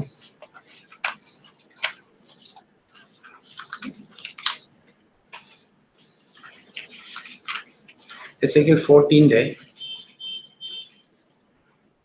അതിന്റെ 9 തുടങ്ങി വായിക്കുമ്പോൾ, ഒരു പ്രവാചകൻ വഞ്ചിതനായി ഒരു പ്രവചനം പറഞ്ഞാൽ കർത്താവായ ഞാൻ തന്നെയാണ് അയാളെ വഞ്ചിച്ചിരിക്കുന്നത്. ഞാൻ അയാളുടെ നേരെ കൈ നീട്ടി എൻ്റെ ജനമായ ഇസ്രായേലിന്റെ ഇടയിൽ നിന്ന് അയാളെ നശിപ്പിച്ചു കളയും. പ്രവാചകനും അയാളോട് ചോദിക്കുന്നവനും തുല്യ ശിക്ഷയാണ്. അവർ ആ ശിക്ഷ വഹിക്കണം. അപ്പൊ നമ്മൾ അറിയേണ്ട ഒരു കാര്യം, നമുക്ക് ഇവിടെ പറഞ്ഞേക്കുന്നത്, ഇപ്പൊ ഒരു പ്രവാചകൻ വഞ്ചിതനായി ഒരു പ്രവചനം പറഞ്ഞാൽ കർത്താവായ ഞാൻ തന്നെയാണ് അയാളെ വഞ്ചിച്ചിരിക്കുന്നത്. കാരണം ദൈവത്തിന്റെ ഹിതപ്രകാരം ജീവിക്കാത്ത ഒരു മനുഷ്യനെ ദൈവത്തിന്റെ കയ്യിൽ ദൈവം ആഗ്രഹിക്കുന്ന പോലത്തെ ഒരു ഇൻസ്ട്രുമെന്റ് ആക്കത്തില്ല. ദൈവത്തിന് വേണ്ടി നോക്കിപ്പോ കയ്യഫാസ് പ്രവചിച്ചു, ശൗല് പ്രവചിച്ചു, അടിമപ്പെണ്ണ് പ്രവചിച്ചു, അഗബാസ് പ്രവചിച്ചു, ഇതെല്ലാം ശരിയാ. പക്ഷേ ഇനി ദൈവത്തിന് വേണ്ടി പ്രവചിച്ച ആൾക്കാരുണ്ട്. ഇതിൽ അറിഞ്ഞിരിക്കേണ്ട ഒരു കാര്യം, ദൈവത്തിന് വേണ്ടി ദൈവം ആഗ്രഹിക്കുന്ന പോലെ ഉപയോഗിക്കപ്പെടണമെങ്കിൽ ദൈവം ആഗ്രഹിക്കുന്ന പോലെയുള്ള ജീവിതമായിരിക്കണം നമ്മുടെ. അല്ലെങ്കിൽ ദൈവം ഒരിക്കലും ദൈവം ഉപയോഗിക്കില്ല. അതിവിടെ എഴുതിയിരിക്കുന്ന, ഒരു പ്രവാചകൻ വഞ്ചിതനായി ഒരു പ്രവചനം പറഞ്ഞാൽ കർത്താവായ ഞാൻ തന്നെയാണ് അയാളെ വഞ്ചിച്ചിരിക്കുന്നത്. ഞാൻ അയാളുടെ നേരെ കൈനീട്ടി എൻ്റെ ജനമായ ഇസ്രായേലിന്റെ ഇടയിൽ നിന്ന് അയാളെ നശിപ്പിച്ചു കളയും. ഇനിയുള്ള നമ്മൾ ശ്രദ്ധിക്കേണ്ടത്, പ്രവാചകനും അയാളോട് ചോദിക്കുന്നവനും തുല്യ ശിക്ഷയാണ്. ആ ശിക്ഷ വഹിക്കണം. നമുക്ക് ഈ ജെറമ്യ 15 അധ്യായത്തില് അതിന്റെ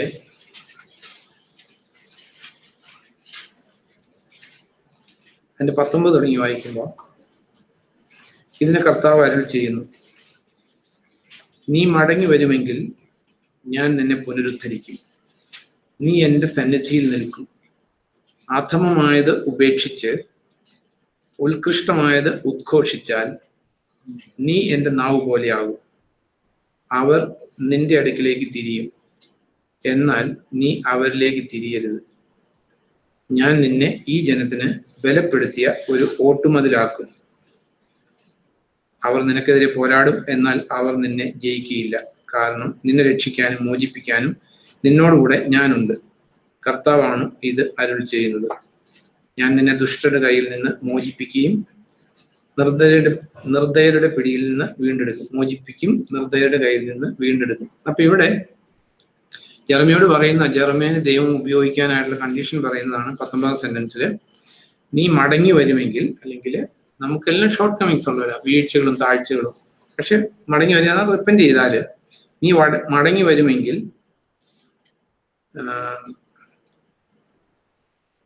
വരുമെങ്കിൽ ഞാൻ നിന്നെ പുനരുദ്ധരിക്കും. നീ എൻ്റെ സന്നിധിയിൽ നിൽക്കും. അധമമായത് ഉപേക്ഷിച്ച് ഉത്കൃഷ്ടമായത് ഉദ്ഘോഷിച്ചാൽ നീ എൻ്റെ നാവ് പോലെയാകും. Then we are prophets. എൻ്റെ നാവ് പ്രൊഫറ്റ് എന്ന് പറഞ്ഞാൽ ദൈവത്തിന്റെ സ്പോക്സ് പേഴ്സൺ. അപ്പൊ ദൈവത്തിന്റെ നാവ് പോലെ നമ്മുടെ നാവ് ആകണമെങ്കിൽ നീ അധമമായിട്ടുള്ളതെല്ലാം ഉപേക്ഷിച്ച് ഉത്കൃഷ്ടമായിട്ടുള്ളത് ഉദ്ഘോഷിക്കുന്ന ഒരു കണ്ടീഷനിൽ നമ്മൾ ജീവിച്ചാലേ ദൈവത്തിന്റെ സ്പോക്സ് പേഴ്സൺസ് ആകാൻ പറ്റും. അല്ലെങ്കിൽ ദൈവത്തിന്റെ സ്പോക്സ് പേഴ്സണും ആകും, നമുക്ക് ഇഷ്ടമുള്ളതും സംസാരിക്കും, അങ്ങനെയുള്ളൊരു അവസ്ഥയിൽ പോകും. ഇപ്പൊ കയ്യഫാസ് ഒരു സമയത്ത് കയ്യഫാസിനെ ദൈവം ഉപയോഗിച്ചതുകൊണ്ട് പിന്നീടുള്ള സമയത്ത് കയ്യഫാസിനെ ദൈവം ഉപയോഗിച്ചില്ല. അല്ലെ, നിക്കോഫെറോയെ ദൈവവചനം പറയാനായിട്ട് ജോഷിയോട് പറയാനായിട്ട് ഉപയോഗിച്ചു. അതുകൊണ്ട് പിന്നീട് നിക്കോഫെറോ ദൈവത്തിന്റെ പ്രവാചകനായിരുന്നില്ല, ഒരിക്കലും ഇല്ല. ദെൻ ഈ 1 Kings എടുക്കുമ്പോൾ 13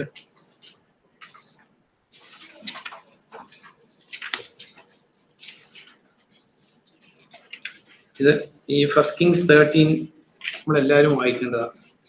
കാരണം ഇതൊക്കെ നടന്നു പോകുന്നത് നമുക്ക് വേണ്ടി എഴുതി കിട്ടിയേക്കുന്ന കാര്യങ്ങളാണ്. ഞാൻ എൻ്റെ ജസ്റ്റ് ഒരു മുഖവരിയായിട്ട് പറയാം. ഒരു പ്രവാചകൻ ദൈവം യെറോബയാമിന്റെ അടുത്തേക്ക് അയച്ചു. അവിടെ ചെന്ന് ദൈവത്തിന്റെ ജഡ്ജ്മെന്റ് എല്ലാം പറഞ്ഞു. പ്രവാചകനോട് പറഞ്ഞിട്ടുണ്ടായിരുന്നു, നീ വന്ന വഴി തിരികെ പോകരുത്. അതുകൊണ്ട് വന്ന വഴി തിരികെ പോയില്ല, വേറെ വഴിയെ പോയി. ഈ സംഭവങ്ങളൊക്കെ അറിഞ്ഞ ഒരു സീനിയർ പ്രൊഫറ്റ് ഇത് അറിഞ്ഞപ്പോൾ ഈ പ്രവാചകന്റെ പുറകെ ആളെ വിട്ടിട്ട് പറഞ്ഞു, നിന്നെ മടക്കി കൊണ്ടുവരാനും നിന്റെ കൂടെ ഭക്ഷണം കഴിക്കാനും എന്നോട് കർത്താവ് അരുൾ ചെയ്തു. ഞാൻ ജസ്റ്റ് ഒന്ന് ഭയങ്കര ഡേഞ്ചറസ് ആയി കാര്യങ്ങളൊക്കെ. അതിന്റെ 13-14 തുടങ്ങി വായിക്കും. ആ മനുഷ്യനെ കണ്ടെത്തി അയാൾ ചോദിച്ചു, യഹൂദായിൽ നിന്ന് വന്ന ദൈവപുരുഷൻ താങ്കൾ തന്നെയോ? ഞാനാണ് എന്ന് അയാൾ മറുപടി പറഞ്ഞു. എന്നോടൊന്നിച്ച് വീട്ടിൽ വന്ന് ആഹാരം കഴിച്ചിട്ട് പോയാലും എന്ന് പ്രവാചകൻ പറഞ്ഞു. ആ ദൈവപുരുഷൻ പറഞ്ഞു, ഞാൻ നിന്നോടൊപ്പം മടങ്ങുകയോ നിന്നോടൊപ്പം വരികയോ ഈ സ്ഥലത്ത് വെച്ച് നിന്റെ കൂടെ അപ്പം തിന്നുകയോ വെള്ളം കുടിക്കുകയോ ഇല്ല. കാരണം എനിക്കിങ്ങനെ കർത്താവിന്റെ അരുളപ്പാടുണ്ട്, അവിടെ നീ അപ്പം തിന്നുകയോ വെള്ളം കുടിക്കുകയോ അരുത്, പോകുന്ന വഴിയിലൂടെ തിരിച്ചു വരികയും അരുത്. വൃദ്ധനായ പ്രവാചകൻ പറഞ്ഞു, താങ്കളെ പോലെ ഞാനും ഒരു പ്രവാചകനാണ്. കർത്താവിന്റെ കൽപ്പന അനുസരിച്ച് ഒരു മാലാഖ എന്നോട് ഇപ്രകാരം പറഞ്ഞിരിക്കുന്നു, അയാളെ നിന്നോടൊപ്പം നിന്റെ വീട്ടിലേക്ക് കൊണ്ടുവരിക, അയാൾ നിന്നോടൊപ്പം അപ്പം തിന്നുകയും വെള്ളം കുടിക്കുകയും ചെയ്യട്ടെ. അടുത്ത സെന്റൻസ് ഇസ് വെരി ഇമ്പോർട്ടൻറ്റ്. പക്ഷെ ആ വൃദ്ധപ്രവാചകൻ കള്ളം പറയുകയായിരുന്നു. അതുകൊണ്ട് ആ ദൈവപുരുഷൻ വൃദ്ധപ്രവാചകന്റെ കൂടെ അയാളുടെ വീട്ടിലേക്ക് പോയി അവിടെ ചെന്ന് അപ്പം തിന്നുകയും വെള്ളം കുടിക്കുകയും ചെയ്തു. അവർ ആഹാരം കഴിച്ചുകൊണ്ടിരിക്കുമ്പോൾ അയാളെ തിരികെ കൊണ്ടുവന്ന വൃദ്ധപ്രവാചകന് കർത്താവിന്റെ അരുളപ്പാടുണ്ടായി. കർത്താവിന്റെ അരുളപ്പാട് യഹൂദായിൽ നിന്ന് വന്ന ദൈവപുരുഷനോട് വൃദ്ധപ്രവാചകൻ നിലവിളിച്ചു പറഞ്ഞു, കർത്താവ് ഇപ്രകാരം അരുൾ ചെയ്യുന്നു, നീ കർത്താവിന്റെ നിർദ്ദേശം ധിക്കരിച്ച് നിന്റെ ദൈവമായ കർത്താവ് നിനക്ക് നൽകിയ കൽപ്പന പാലിച്ചുമില്ല. നീ മടങ്ങി വന്നിരിക്കുന്നു. എവിടെ നീ അപ്പം തിന്നരുത് വെള്ളം കുടിക്കരുത് എന്ന് അവൻ അരുൾ ചെയ്തുവോ അവിടെ നീ അപ്പം തിന്നുകയും വെള്ളം കുടിക്കുകയും ചെയ്തിരിക്കുന്നു.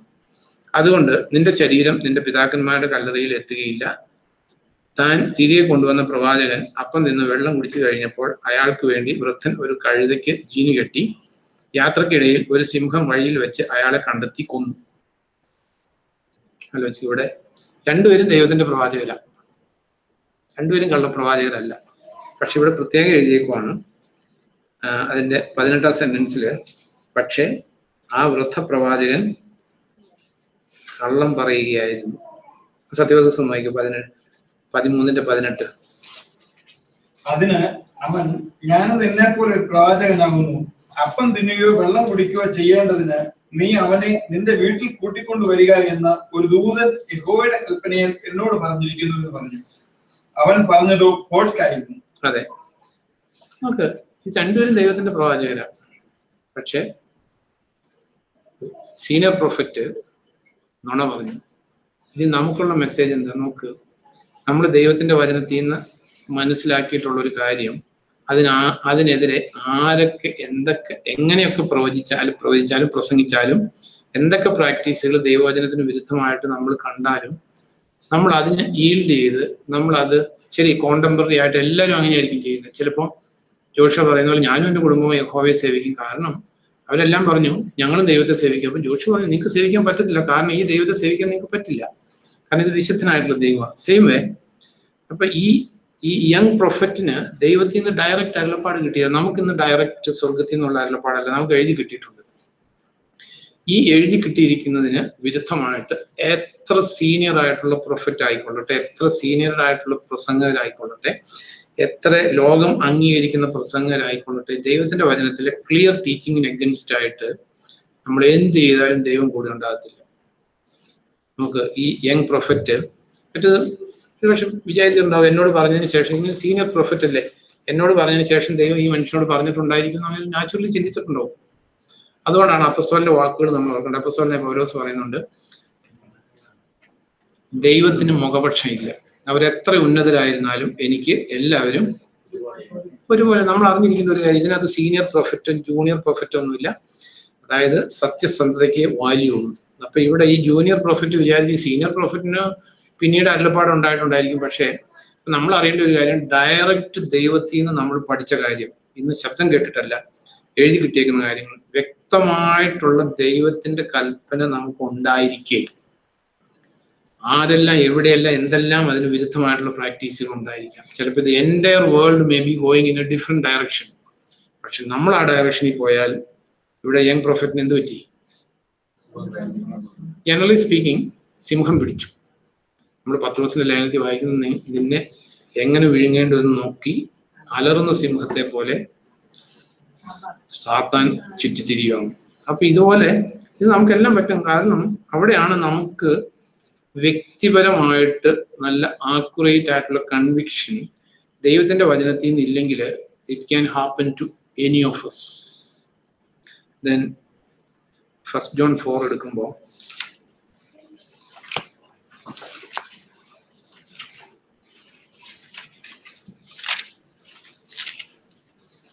യോഹന്നാൻ 4-ാം അധ്യായത്തിൽ യോഹന്നാൻ വളരെ ഹൃദയവേദയോടുകൂടി പറയുക, 4:1 എടുക്കുമ്പോൾ, പ്രിയപ്പെട്ടവരെ, എല്ലാ ആത്മാക്കളെയും വിശ്വസിക്കരുത്, അവ ദൈവത്തിൽ നിന്നുള്ളവയാണോ എന്ന് പരീക്ഷിച്ചറിയുക. കാരണം ധാരാളം വ്യാജ പ്രവാചകർ ലോകത്തിലേക്ക് ഇറങ്ങി തിരിച്ചിട്ടുണ്ട്. അപ്പൊ ഇവിടെ 1-ാം നൂറ്റാണ്ടിൽ യോഹന്നാൻ പറയുക എല്ലാ ആത്മാക്കളെയും വിശ്വസിക്കരുത്. ഇവിടെ ഈ എല്ലാ ആത്മാക്കളെയും എന്ന് പറഞ്ഞിരിക്കുന്നത് എല്ലാ വ്യക്തികളെയും എന്നുള്ള അർത്ഥത്തിലാണ്, അല്ലാതെ ആ സ്പിരിറ്റ് വേൾഡിലെ ആത്മാവിനെയല്ല ഉദ്ദേശിക്കുന്നത്. അതായത് എല്ലാ ആത്മാക്കളെയും മീൻസ് എല്ലാ, നമ്മൾ പറയില്ല അതൊരു പാവം, അതൊരു സാധു ആത്മാവെന്നൊക്കെ പറയുന്ന ഒരു വ്യക്തിയെ ഉദ്ദേശിക്കുന്നത്. അപ്പൊ ഇവിടെ യോഹന്നാൻ പറയാ എല്ലാ ആൾക്കാരെയും എല്ലാ പ്രവാചകന്മാരെയും വിശ്വസിക്കരുത്. കാരണം പിന്നീടുള്ള വാക്ക് അത് കറക്റ്റാണെന്നത് സാധൂകരിക്കുന്നുണ്ട്. അത് ദൈവത്തിൽ നിന്നുള്ളവയാണോ എന്ന് പരീക്ഷിച്ചറിയുക.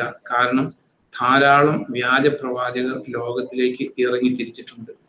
അപ്പൊ നമ്മള് ഒരു കള്ള പ്രവാചകനെ വിശ്വസിച്ച് പിൻപറ്റിപ്പോയാല് വിൽ ബി ലൂസേഴ്സ്. അതവിടെ യോഹന്നാൻ പറയുന്ന എല്ലാ ആത്മാക്കളും വിശ്വസിക്കുക. 1-ാം നൂറ്റാണ്ടില് ധാരാളം കള്ളപ്രവാചകർ ലോകത്തിലേക്ക് ഇറങ്ങി തിരിച്ചിട്ടുണ്ടായിരുന്നെങ്കിൽ ഇന്നത്തെ കണ്ടീഷൻ എന്തായിരിക്കും നമ്മൾ ചിന്തിക്കേണ്ട. നമുക്ക് it's none of our business. വേറെ ആരെയും ജഡ്ജ് ചെയ്യാനോ അല്ലെങ്കിൽ അത് കള്ളപ്രവാചകം, ഇത് നമ്മുടെ ജോലിയല്ല, നമ്മൾ ചെയ്യാനും പാടില്ല. അറ്റ് ദി സെയിം ടൈം ഇവിടെയൊക്കെ ഈ യോഹന്നാനും അപ്പസ്വലന്മാരും എല്ലാം പറഞ്ഞേക്കുന്നത് എന്തിനാണ്? നമ്മൾ രക്ഷപ്പെടാൻ വേണ്ടിയിട്ട്, നമ്മളെ കാത്തു സൂക്ഷിക്കാൻ വേണ്ടിയാണ്.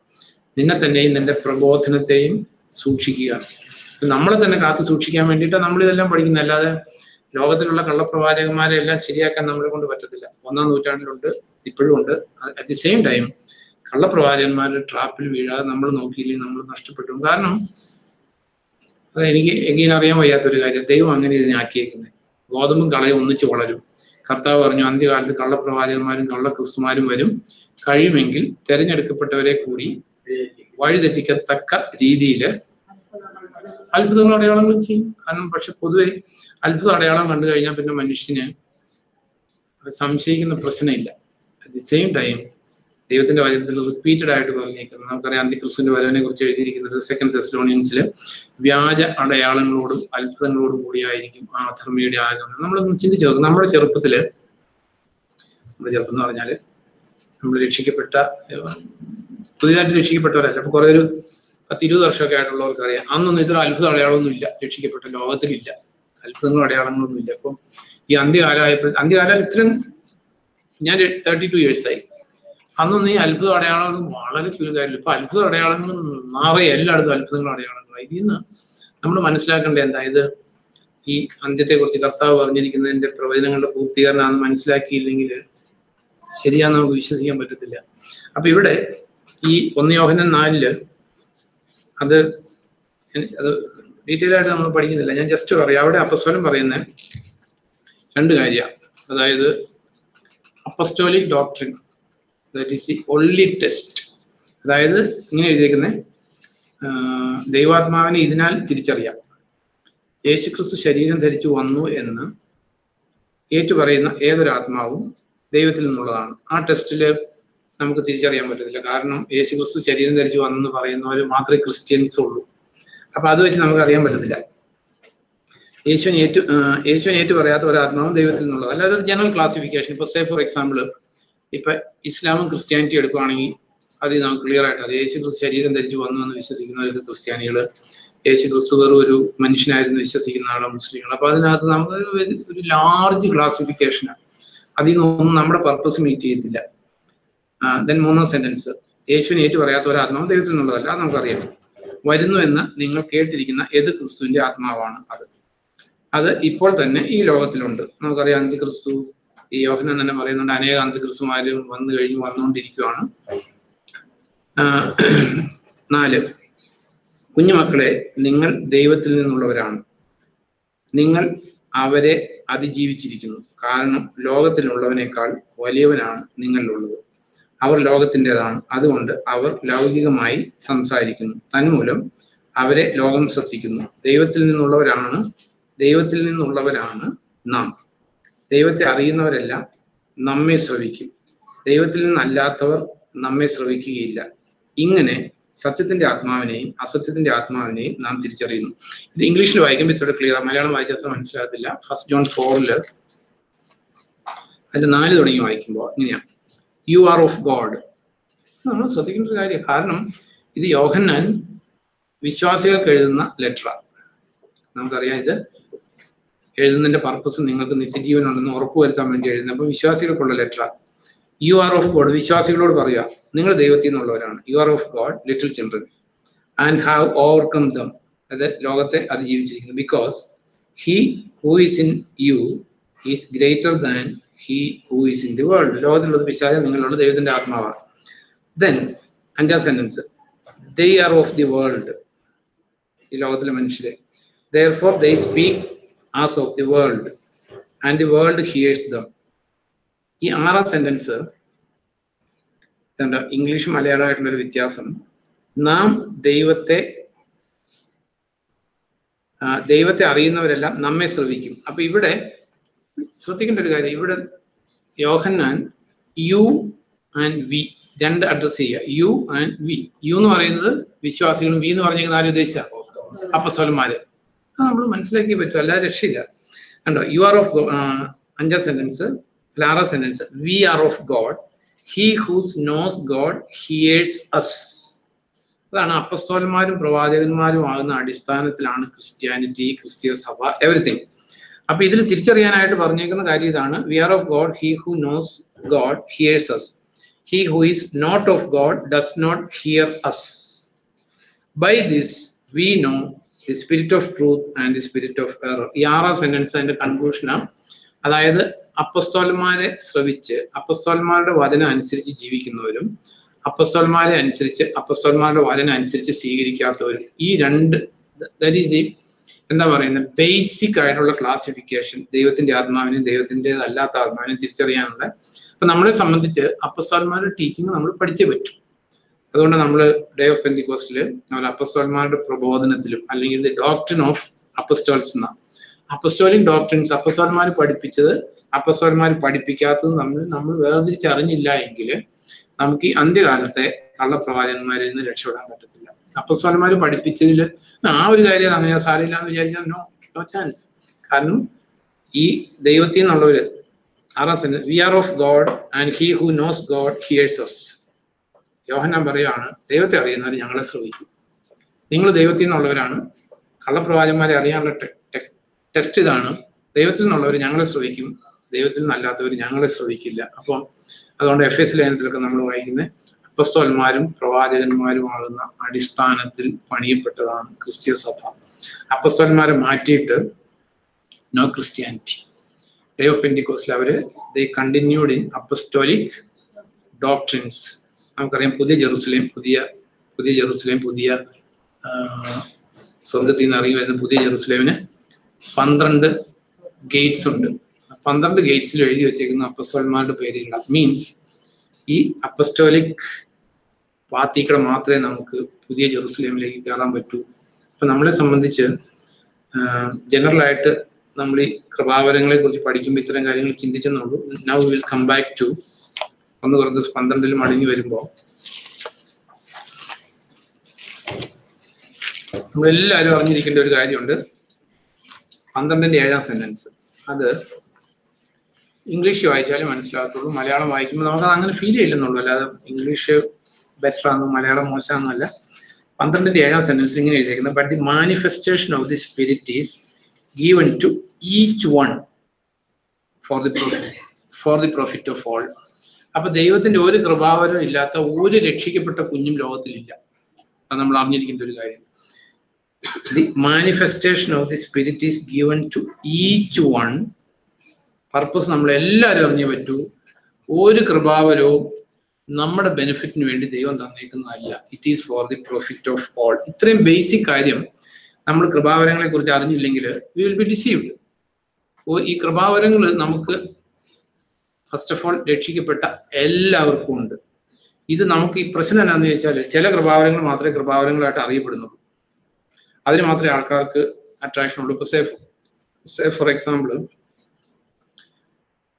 ഈ രോഗശാന്തി വരെ എല്ലാവർക്കും ഇഷ്ടം. കാരണം നമ്മൾ പ്രാർത്ഥിച്ചു, ആള് രോഗത്തിൽ നിന്ന് എഴുന്നേറ്റ് പോയി. പലപ്പോഴും അത് ദൈവത്തിന്റെ നാമത്തിന്റെ മഹത്വത്തിനായിരിക്കത്തില്ല, നമ്മളെ എക്സാൾട്ട് ചെയ്യാനായിരിക്കും. അതുകൊണ്ടാണ് അപ്പൊ ഇവിടെ എഴുതിയിരിക്കുന്നത്, the manifestation of the spirit is given to each one for the profit of all. അതിന്റെ 12ാം സെന്റൻസോട് നമ്മൾ അറിഞ്ഞിരിക്കണം, അല്ല 11.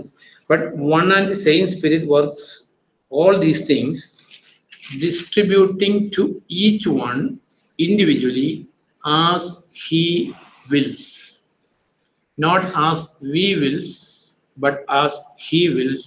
We have the right to ask, but it is according to his will he distributes the gifts. അപ്പൊ ഈ ഗിഫ്റ്റുകളെ കുറിച്ച് എഴുതിയിരിക്കുന്നത് ഇവിടെ നമുക്കറിയാം 9 ഗിഫ്റ്റ് എഴുതിയിട്ടുണ്ട്. പക്ഷെ ഇതില് അത് ഒരു എക്സ്ക്ലൂസീവ് ലിസ്റ്റ് അല്ല. റോമൻസ് 12 എടുക്കുമ്പോൾ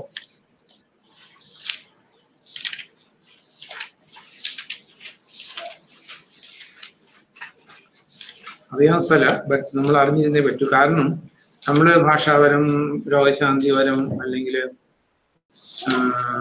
ഭാഷകൾ വ്യാഖ്യാനിക്കാനുള്ള വരം, ഇങ്ങനെ കുറെ വരങ്ങളാ പൊതുവെ അറിയപ്പെടുന്നത്. At the same time Romans 12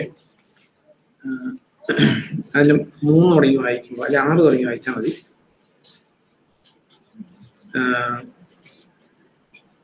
അഞ്ച് തുടങ്ങി, അനേകരെങ്കിലും നാം ക്രിസ്തുവിൽ ഒരു ശരീരമാവുന്നു.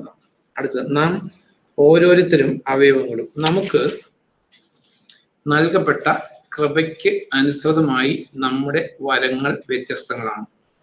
ഈ എഴുതിയേക്കുന്ന വരങ്ങളൊന്നും പൊതുവെ കൃപാവരങ്ങളായിട്ട് ആരും ഇൻക്ലൂഡ് പോലും ചെയ്യാത്ത വരങ്ങളാണ്. നമുക്ക് നൽകപ്പെട്ടിരിക്കുന്ന കൃപയ്ക്ക് അനുസൃതമായി നമ്മുടെ വരങ്ങൾ വ്യത്യസ്തങ്ങളാണ്.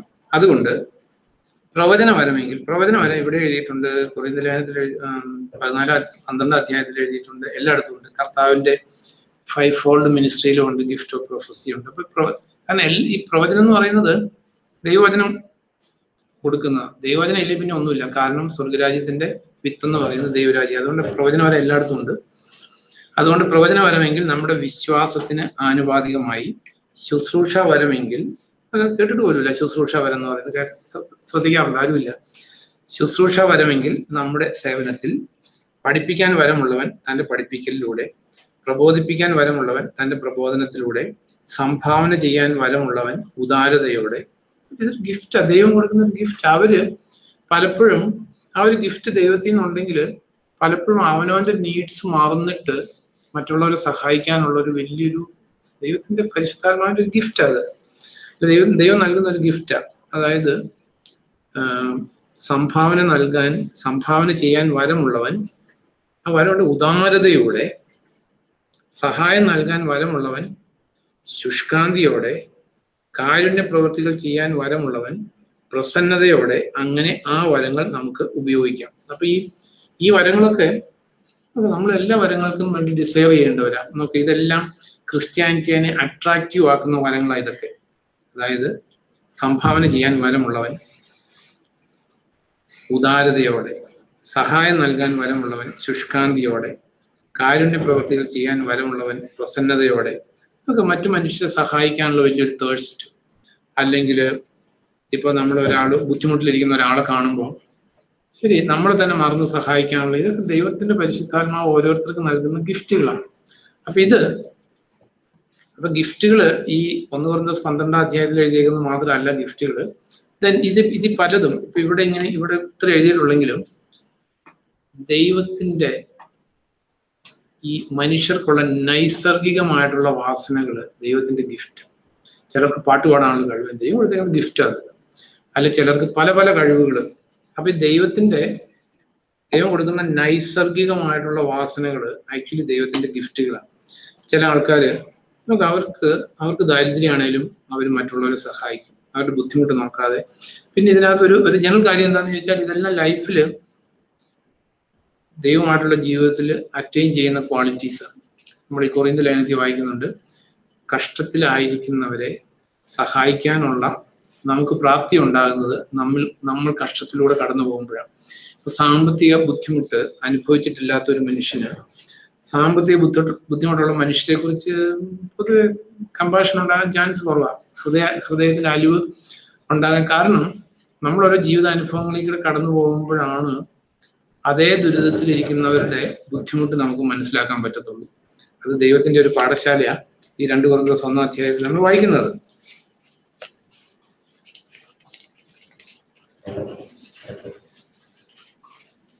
അതിന്റെ 4 തുടങ്ങി വായിക്കുമ്പോൾ 1:4 നമ്മുടെ സർവ്വ ദുരിതങ്ങളിലും അവൻ നമ്മെ സമാശ്വസിപ്പിക്കുന്നു. അതുവഴി ദൈവം നമുക്ക് നൽകിയ സമാശ്വാസത്താൽ മറ്റെല്ലാവരെയും അവരുടെ ദുരിതത്തിൽ സമാശ്വസിപ്പിക്കാൻ നാം പ്രാപ്തരാകുന്നു.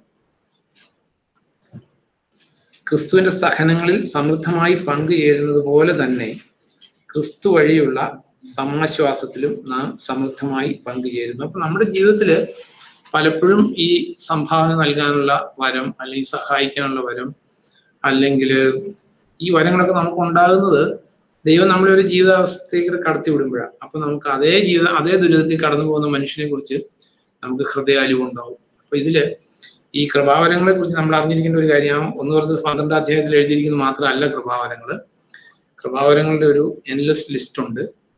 പക്ഷെ ഓർത്തിരിക്കേണ്ട ഒരു കാര്യം, ഈ കൃപാവരങ്ങൾ, അതായത് it is given to each and every one. അത് നമ്മൾ ഓർത്തിരുന്നേ പറ്റൂ. അതായത് ഒരു കൃപാവരം ഇല്ലാത്ത ആരും ഇല്ല നമ്മുടെ ഇരിക്കുന്ന കൂട്ടത്തിൽ. അതായത് the manifestation of the spirit is given to each one. ഓർത്തിരിക്കേണ്ട ഒരു കാര്യം, it is for the profit of all. നമുക്ക് ദൈവം നൽകിയിരിക്കുന്ന ഒരു കൃപാവരം ഉണ്ട്, നമ്മുടെ എല്ലാവരുടെയും കയ്യിലുണ്ട്. അത് ദൈവം തന്നിരിക്കുന്നത് എല്ലാവർക്കും കൂടെ വേണ്ടിയിട്ടാണ്. അത് നമ്മൾ മനസ്സിലാക്കി എല്ലാവരുടെയും നന്മയ്ക്ക് വേണ്ടി നമ്മൾ ഒരുപക്ഷെ ദൈവം സാമ്പത്തികമായിട്ടുള്ള ഹൈ എക്സാൾട്ടഡ് പൊസിഷൻ നൽകിയിരിക്കുന്നതായിരിക്കും. കാരണം ഇവിടെ എഴുതിയേക്കുന്നത് സംഭാവന നൽകാൻ വരമുള്ളവൻ എന്ന് പറഞ്ഞേക്കുന്ന ആള് നാച്ചുറലി എങ്ങനെയായിരിക്കും ആയിരിക്കും. അല്ലെ പിന്നെ നോക്ക്, സംഭാവന നൽകാൻ വരമുണ്ട്, പക്ഷെ അവന്റെ കയ്യിൽ 5 പൈസ ഇല്ലെങ്കിലും ഒരിക്കലും അങ്ങനെ ആയിരിക്കത്തില്ല. അപ്പൊ നമ്മൾ അറിയേണ്ട ഒരു കാര്യം, ദൈവം നമുക്ക് സമ്പത്ത് തരുന്നത് ഒരു പക്ഷേ ഈ സംഭാവന നൽകാനുള്ള വരത്തോടു കൂടിയായിരിക്കും പൈസ തരുന്നത്. അത് നമ്മൾ തിരിച്ചറിഞ്ഞ് അത് ദി പ്രോഫിറ്റ് ഓഫ് എല്ലാവർക്കും വേണ്ടി ഉപയോഗിച്ചില്ലെങ്കിൽ ഇവിടെ വെച്ച് പ്രശ്നമൊന്നും ഉണ്ടാകത്തില്ല. When you are standing in front of the judgment seat of the lord, കർത്താവിന്റെ ന്യായാസനത്തിന്റെ മുമ്പിൽ നിൽക്കുമ്പോൾ പ്രശ്നമുണ്ടാവും. കാരണം നമ്മൾ എപ്പോഴും നമ്മൾ പഠിക്കുന്ന പിള്ളേര് എന്ത് മുന്നിൽ കണ്ടുകൊണ്ടാണ് പോകുന്നത്? പരീക്ഷ മുന്നിൽ കണ്ടുകൊണ്ടാണ് പോകുന്നത്, അല്ലേ? ഇപ്പോൾ ഒരു ഇയർ സ്റ്റാർട്ട് ചെയ്തു, പബ്ലിക് എക്സാം ഒക്കെ ഉള്ളതാണ്, അല്ലാത്ത സ്കൂളിൽ ഇല്ല. അപ്പം ഇയർ 12 പഠിക്കുന്ന പിള്ളേര് അവർ ചെയ്യുന്ന എല്ലാം ഇയർ എൻഡിലെ പരീക്ഷ മുൻകണ്ടുകൊണ്ടാണ് പഠിച്ചുകൊണ്ട് പോകുന്നത്. സെയിം വേ നമ്മളും പരീക്ഷ മുന്നിൽ കണ്ടുകൊണ്ട് വേണം നമ്മൾ പോകാനായിട്ട്. ഡെഫിനറ്റ്ലി ആർക്കും ഒഴിവാക്കാൻ പറ്റാത്ത ഒരു പരീക്ഷയിലേക്കാണ് നമ്മൾ പോയിക്കൊണ്ടിരിക്കുന്നത്. അപ്പൊ നമ്മളെ സംബന്ധിച്ച് എല്ലാ വിഷയവും പഠിച്ച് എല്ലാ വിഷയത്തിനും റെഡിയായിട്ട് നമ്മൾ പോയി പറ്റും. അപ്പൊ ഒരുപക്ഷെ സാമ്പത്തികമായിട്ട് ദൈവം നമ്മളെ ഉയർത്തുന്നത്, ഈ ഗിഫ്റ്റ് നമുക്ക് തന്നേക്കുന്നത് എക്സർസൈസ് ചെയ്യാൻ വേണ്ടിയിട്ടായിരിക്കും ദൈവം നമുക്ക് സമ്പത്ത് തരുന്നത്. ആ എക്സർസൈസ് അത് നമ്മൾ എക്സർസൈസ് ചെയ്തില്ല, ഇത് നമുക്ക് വേണ്ടി ദൈവം തന്നതാണ്, ദൈവം പ്രത്യേകമായിട്ട് അനുഗ്രഹിച്ചതാന്നൊക്കെ പറഞ്ഞിരുന്നാൽ ഡേ ഓഫ് ജഡ്ജ്മെന്റിൽ പ്രശ്നമാവും. ഈ സഭാപ്രസംഗിയുടെ ബുക്കില് ചാപ്റ്റർ 5 അത് ഈ മലയാളം ട്രാൻസ്ലേഷനിൽ ഒന്നിലും അങ്ങനെയല്ല.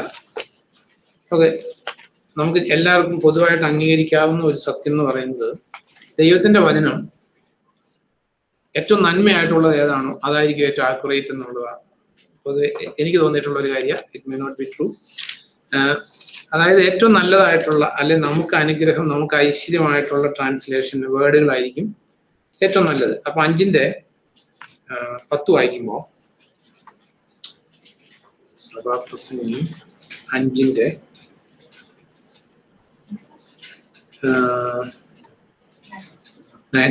Okay. Moreover, the profit of the land is for all. ഇങ്ങനെ എഴുതിയിരിക്കുന്നത്, the profit of the land is for all.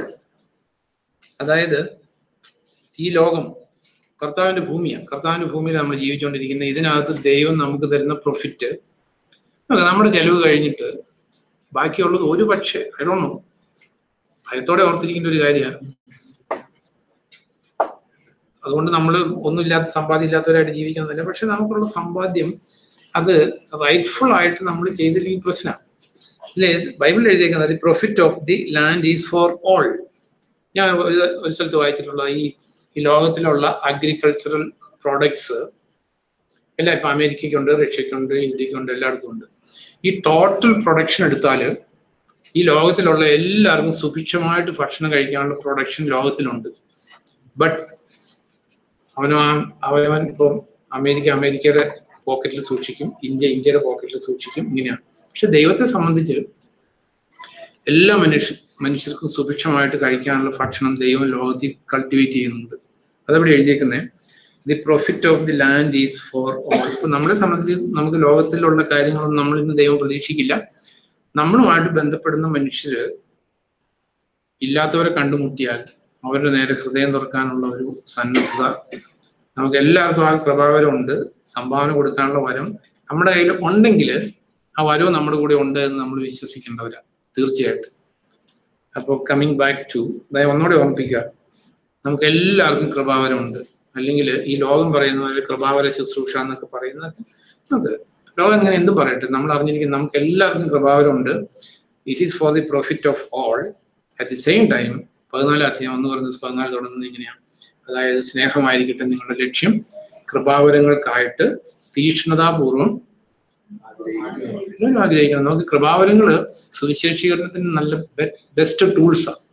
സുവിശേഷീകരണം പൗലോസ് പറയുന്നത് ഞങ്ങൾക്ക് എന്നിലൂടെ കർത്താവ് പ്രവർത്തിച്ചതും പ്രവർത്തിച്ചുകൊണ്ടിരുന്നതുമായിട്ടുള്ള കാര്യങ്ങളെ കുറിച്ച് മാത്രമേ ഞാൻ അഭിമാനിക്കുന്നുള്ളൂ. എന്തിനു വേണ്ടി പ്രവർത്തിച്ചെന്ന് അപ്പോൾ പറയുന്നത് ഈ റോമൻസ് 15 കാരണം നമ്മളെല്ലാം സുവിശേഷകരാ, ചെറുതായിട്ടാണെങ്കിലും നമ്മളെല്ലാവരോടും സുവിശേഷം പറയുന്നവരാ, കർത്താവിന്റെ സാക്ഷികളാകുന്നവരാ.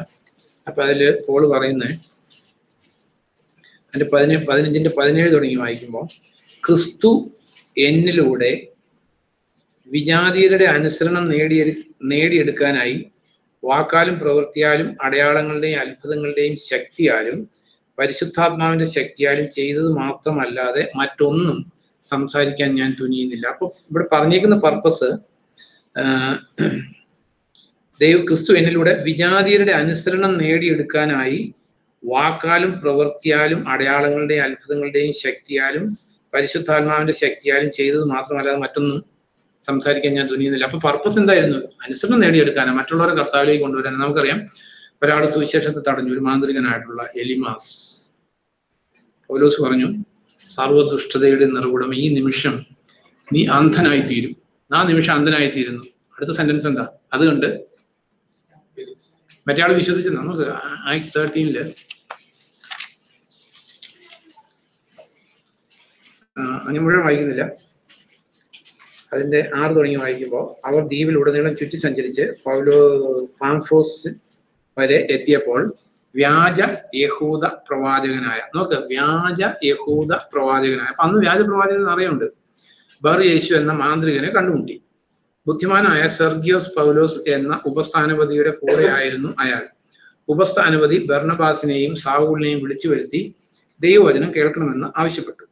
എന്നാൽ മാന്ത്രികനായ എലിമാസ്, അതായിരുന്നു അയാളുടെ പേരിന്റെ അർത്ഥം, വിശ്വാസത്തിൽ നിന്ന് ഉപസ്ഥാനപതിയെ പിന്തിരിപ്പിക്കാൻ ശ്രമിച്ചുകൊണ്ട് അവരെ തടഞ്ഞു. എന്നാൽ പൗലോസ് എന്നുകൂടി വിളിക്കപ്പെട്ടിരുന്ന സാവൂൾ പരിശുദ്ധാത്മാവ് നിറഞ്ഞവനായി അയാളെ ഉറ്റുനോക്കി പറഞ്ഞു, ഹേ സർവ്വദുഷ്ടതയും വഞ്ചനയും നിറഞ്ഞവനെ, സാത്താന്റെ മകനെ, സകല നീതിയുടെയും ശത്രുവെ, കർത്താവിന്റെ നേർവഴികളെ വളവുള്ളതാക്കി തീർക്കുന്നതിൽ നിന്ന് നീ വിരമിക്കയില്ലേ? കണ്ടാലും കർത്താവിന്റെ കരം നിന്റെ മേൽ ഇപ്പോൾ പതിക്കും, നീ അന്ധനായിത്തീരും. കുറെ കാലത്തേക്ക് സൂര്യനെ കാണാൻ നിനക്ക് കഴിവുണ്ടാകില്ല. കാണാൻ ഉടൻ തന്നെ മൂടൽ മഞ്ഞും ഇരുളും അയാളെ മൂടി. തന്നെ കൈപിടിച്ച് നടത്താൻ ആളുകളെ തേടി അയാൾ ചുറ്റി നടന്നു. സംഭവിച്ചവ കണ്ടപ്പോൾ ഉപസ്ഥാനപതി കർത്താവിന്റെ പ്രബോധനത്തിൽ വിസ്മയഭരിതനായി വിശ്വാസം സ്വീകരിച്ചു. That is the purpose of the gifts. അപ്പൊ നമുക്ക് വേണ്ടിയല്ല ഗിഫ്റ്റ്, നമ്മൾ പൊതു നന്മയ്ക്ക് വേണ്ടിയിട്ടാണ്. അതായത് മറ്റുള്ളവരുടെ അനുസരണം നേടിയെടുക്കാനാണ്. അതുകൊണ്ട് ഇപ്പൊ നമുക്ക് പ്രവചന വരമുണ്ടെങ്കിൽ വചനം പറയുമ്പോൾ അതിനൊരു വ്യത്യാസം വരും. അപ്പൊ നമ്മളെ സംബന്ധിച്ച് എല്ലാ ഗിഫ്റ്റുകൾക്കും വേണ്ടി നമ്മൾ തീക്ഷ്ണതാപൂർവ്വം കാക്ഷിക്കണം. കാരണം നമ്മുടെ ഒരു ജീവിതമുള്ളൂ, കുറച്ചു കാലമുള്ളൂ. 50 വർഷം കഴിയുമ്പോൾ ഇത് പലരും കാണത്തില്ല. അപ്പൊ ഇതില് മാക്സിമം കർത്താവിന് വേണ്ടി എന്തെങ്കിലും ചെയ്തിട്ട് മരിക്കാൻ നമ്മൾ എല്ലാവരും ഡിസൈർ ചെയ്യണം. കർത്താവിലുള്ള അധ്വാനം വൃഥാവല്ല എന്നറിഞ്ഞ് കർത്താവിലുള്ള പ്രവൃത്തിയിൽ ഏറെ വർദ്ധിച്ചു വരണം. നമുക്ക് കർത്താവിന് വേണ്ടി ചെയ്യുന്ന ഒന്നും വേസ്റ്റ് ആകത്തില്ല. ഈ വിശ്വസിക്കുന്ന ഈ ചെറിയവരിൽ ഒരുവന് ഒരു പാത്രം വെള്ളം കുടിക്കാൻ കൊടുത്താൽ he will pay it back. നമ്മളെ സംബന്ധിച്ച് കർത്താവിന് വേണ്ടി ഉള്ള അധ്വാനത്തിൽ നാൾക്ക് നാൾ നമ്മൾ വർദ്ധിച്ചു വരേണ്ടവരാണ്. അപ്പൊ ഇവിടെ നമ്മൾ ഓർത്തിരിക്കേണ്ട ഒരു കാര്യം, എല്ലാ കൃപാവരങ്ങൾക്കും വേണ്ടി തീക്ഷ്ണതാപൂർവ്വം കാക്ഷിക്കുക, പ്രത്യേകം ഗിഫ്റ്റ് ഓഫ് പ്രൊഫസി. കാരണം ഗിഫ്റ്റ് ഓഫ് പ്രൊഫസി വഴിയെ നമുക്ക് വേർഡ് പ്രൊപ്പഗേറ്റ് ചെയ്യാൻ പറ്റൂ, മറ്റുള്ളവരെ എഡിഫൈ ചെയ്യാൻ പറ്റൂ. അപ്പൊ അതുകൊണ്ട് കൃപാവരങ്ങളെ കുറിച്ച് will continue to think, will pray. Raju ജീവിതം